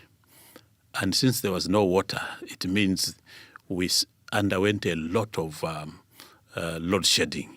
And our people experienced long hours of no power. But here, it doesn't rain. That is true, except for now, right? Yes, except for now. This is a week of rain. Yeah, but then electricity is always there. Yes. How do they do it? And that is what we want to learn. Solar energy, renewable energy. Yeah. And those skills, we want them transferred from here to Zambia for our own benefit. In Zambia, we'll benefit in terms of having the power, electrical power that is generated from solar energy. They transfer the skills and we pay for those skills. It will not come free. And that way we are mutually benefiting. 100%. That's so fascinating. And I know there's been some work bringing that solar already over to the African continent and a lot of success in that department. So it sounds like something that is definitely has a lot of potential to continue to grow. Apart from that, maybe I continue a little bit. Sure. Apart from that, we don't have much rains until now. But then in Israel, the Israelis grow food. There's no time when we heard they were hungry. Why? Because of technological advancement. They are using irrigation. So the irrigation, we need it in Zambia. Water harvesting, we need it in Zambia. And the Israelis are the right people to give us these skills, to show us how to go about it. And hence, it is important that we get closer to them. And you also mentioned the natural resources on the other side. What are some of the natural resources that Israel is hoping to tap into? We have gold. The Israelis can own mines in Zambia and mine gold. Amazing. We have copper, a lot of it. It can be of benefit here. There's a lot of industrial development here. Wherever you look, you see cranes and cranes of constructions. Yes, unfortunately, it's very difficult to drive in this country as a result of those cranes. So now it means they need some products out of copper, electrical wiring and so on. They need copper. Other gadgets also will need copper. So they can tap this copper from Zambia. It's incredible. Now, Israel's foreign minister, Gideon Sa'ar, and others really have showed a lot of renewed interest and a lot of renewed focus, specifically on Africa, on the African continent, not just in Zambia, although also Zambia. Why do you think that Africa is such a natural partner in general for Israel right now? Not just your country, but the continent. Why are we focusing on it so much more? Actually, to my own understanding, I think it was a delayed move. When we read in the scriptures, the Israelites moved from Ur into Egypt. Okay. In Egypt, they built a big nation. Right. One of the Israelites rose up to the level of a prime minister in Egypt. So Africa gave them survival. Survival from hunger. Survival from other unseen forces. They came. They survived in Africa. And so when God decided to take them to the promised land, Africa didn't want them to go. Yeah. They pursued them, right, that they should come back. But God's plans are God's plans. And they were fulfilled. They went, and settled here now in the promised land, a blessed land. So this blessedness, he who blesses Israel, I will bless. That's what God says. That's right. Genesis chapter 12. Yes. So, we do bless Israel for what they are. And because of that, because of the genesis or the origins, there is mutuality. And so, Israel and Africa, they must be close. Interesting. It's natural. They must be close to each other. How do you then explain some of the very deep anti-Israel sentiment that you have in certain African countries and some of the challenges that Israel has faced at the hands of the African nations if the people are supposed to be so close? Well, not knowing what others think, but if you are a student of the scriptures, you cannot run away from that. Now, in your view, tell me a little bit about some of the other similarities that are not necessarily specific to the Bible. You know, Africa and Israel really do have a lot of in common, even when you talk about resilience, when you talk about development, navigating such a complex system, and needing to sort of fight for your position. How do you see a partnership there? There's a good room for partnership. Remember earlier I said we have undergone a lot of challenges, climatic. We have common experiences. In Africa, we are always surviving, okay? Surviving from either natural calamities or challenges that we create ourselves. So here it is something different, but there is always that, willingness to survive, willingness to have a reason to live and prosper in that life. On the other hand, we are struggling with food in Africa. Here, they have found the answers for food production. Okay? How do they find it? It's out of these challenges that come. And so, that is a mutual understanding that we can do it also. If these who are living in the desert are able to have food, we are struggling to have food. So we need to close up our partnership, our linkages. And not only that, for example, Zambia. Zambia is well positioned for the benefit of Israel. How? Zambia is surrounded by 8 countries. Okay. Now, if we say we have Israeli industries in Zambia, okay?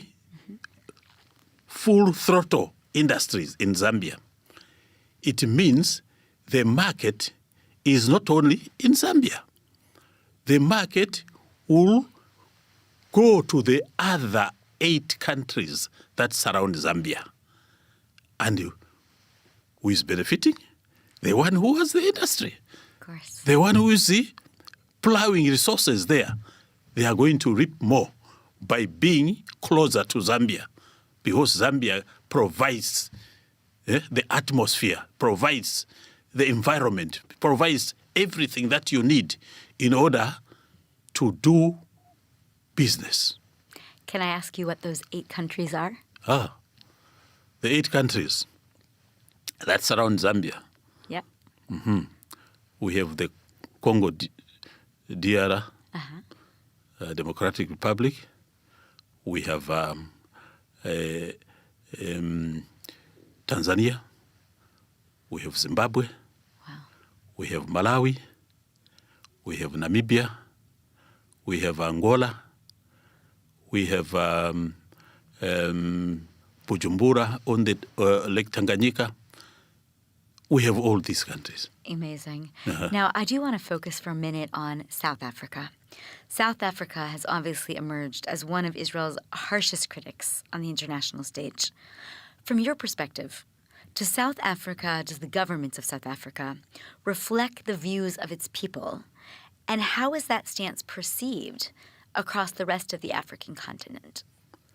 Well, I don't know about South Africa and what they are thinking about it. I can only speak for Zambia.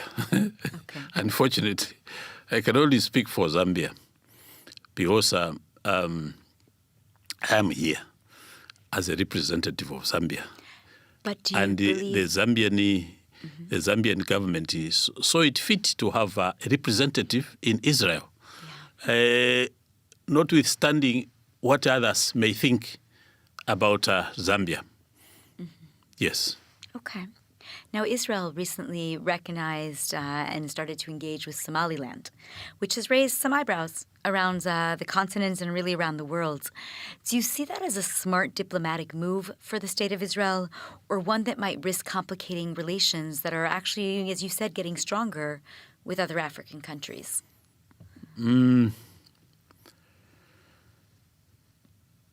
That is a difficult question to answer for me because I don't know.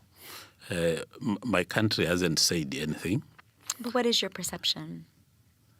As an individual? Yeah, as a leader of an African, an African ambassador. As an African ambassador. You see, we as people representing our countries are observant to what Israel is doing.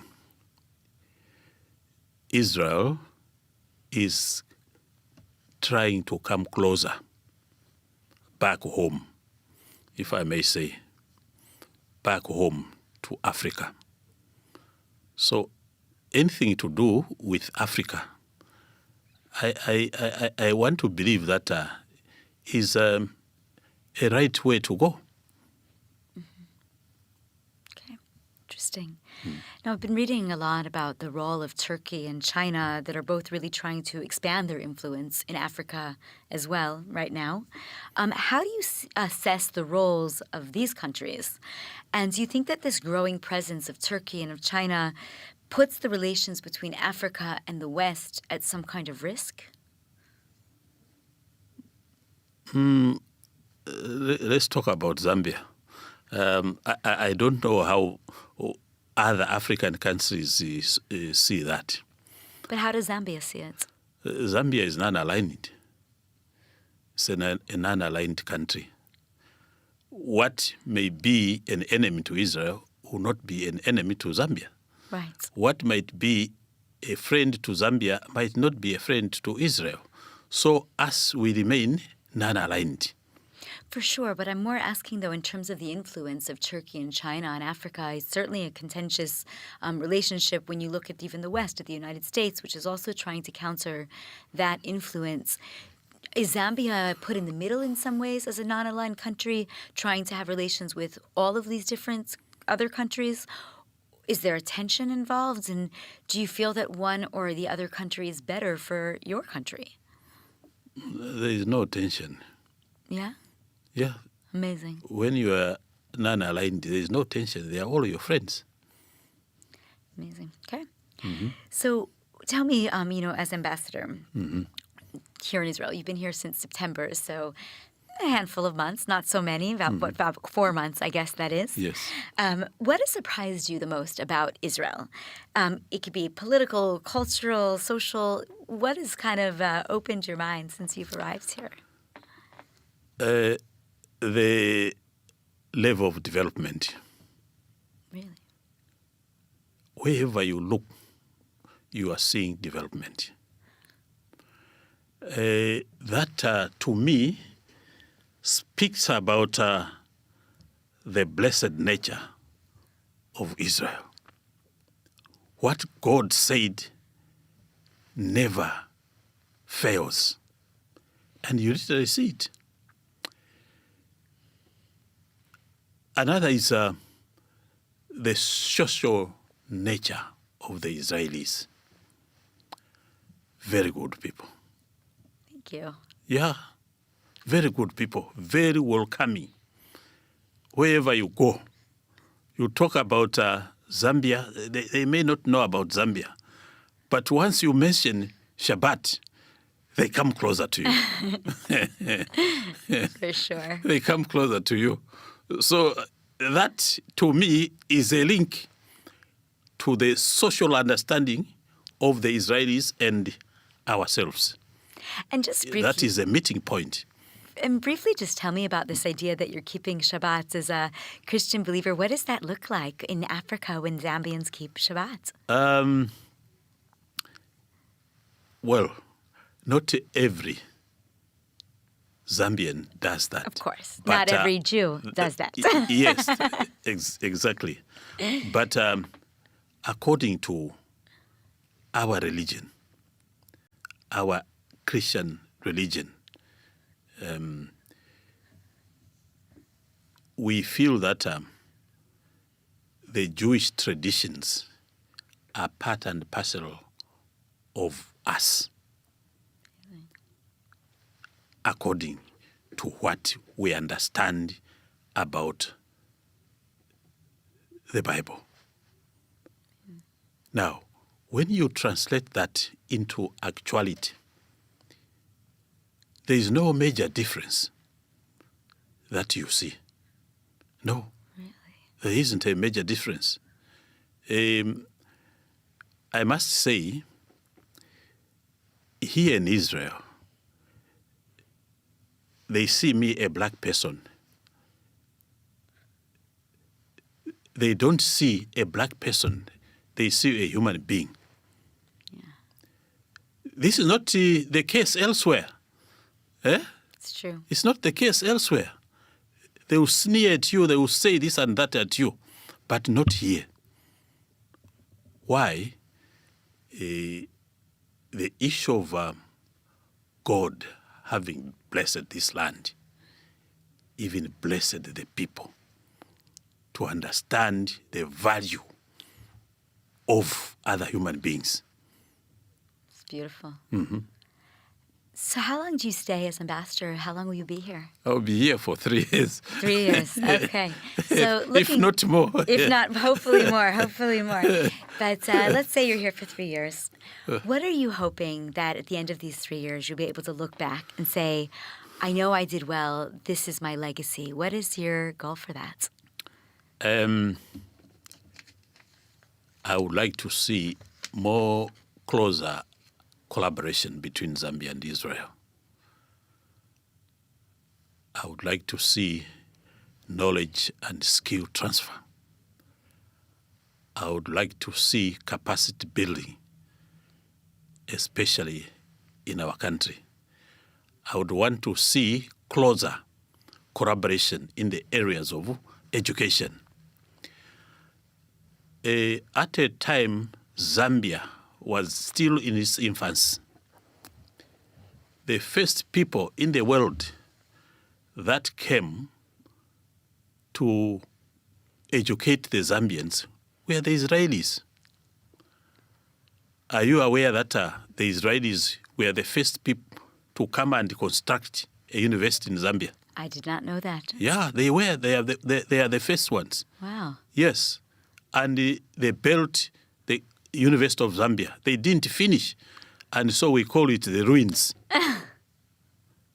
Why don't they come back? We want them to come back and finish it. Amen to that. Yeah. I am working towards that to ensure that there is this collaboration for them to come and finish the University of Zambia. Well, when it launches, I hope to travel to Zambia and to come see it for myself. And again, on one hand, when you look at the health aspect of individual humans, Zambians, it is again the Israelis that built the first big government hospital in Zambia. The University Teaching Hospital was built by the Israelis. So from the onset, when we are just getting independence, they were there for us. And if they were there for us, we need now to come closer and increase this friendship that we have.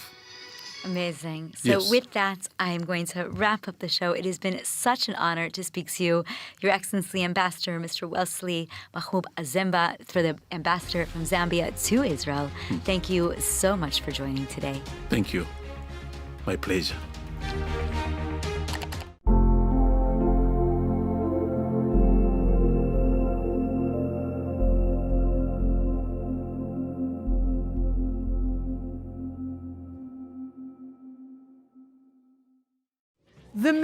media is refusing to cover the atrocities happening in Iran as the Islamic Republic might actually be overthrown. And why?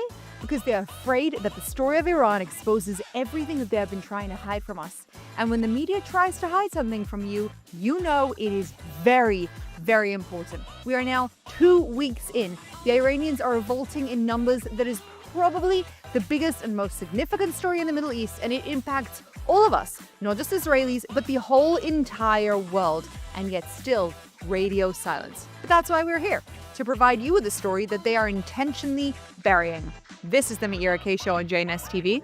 Let's dive right in. As always, our story begins a long time ago, in the 1920s to be exact. The newly formed Soviet Union under Lenin is looking at Iran and understands that whoever controls Iran controls the bridge between the East and the West, and most importantly, the world's most vital trade routes and emerging oil reserves. As he wants to expand his empire and take over the world, he sets his eyes on this unsuspecting country. But there's a problem. Pure, godless Marxism is not exactly an easy sell on a deeply religious Islamic society. To fix this, the Soviets pioneered a strategy called the Red-Black Alliance. Now, it's more famously known as the Red-Green Alliance, but then the Red are the secular Marxists who want to overthrow the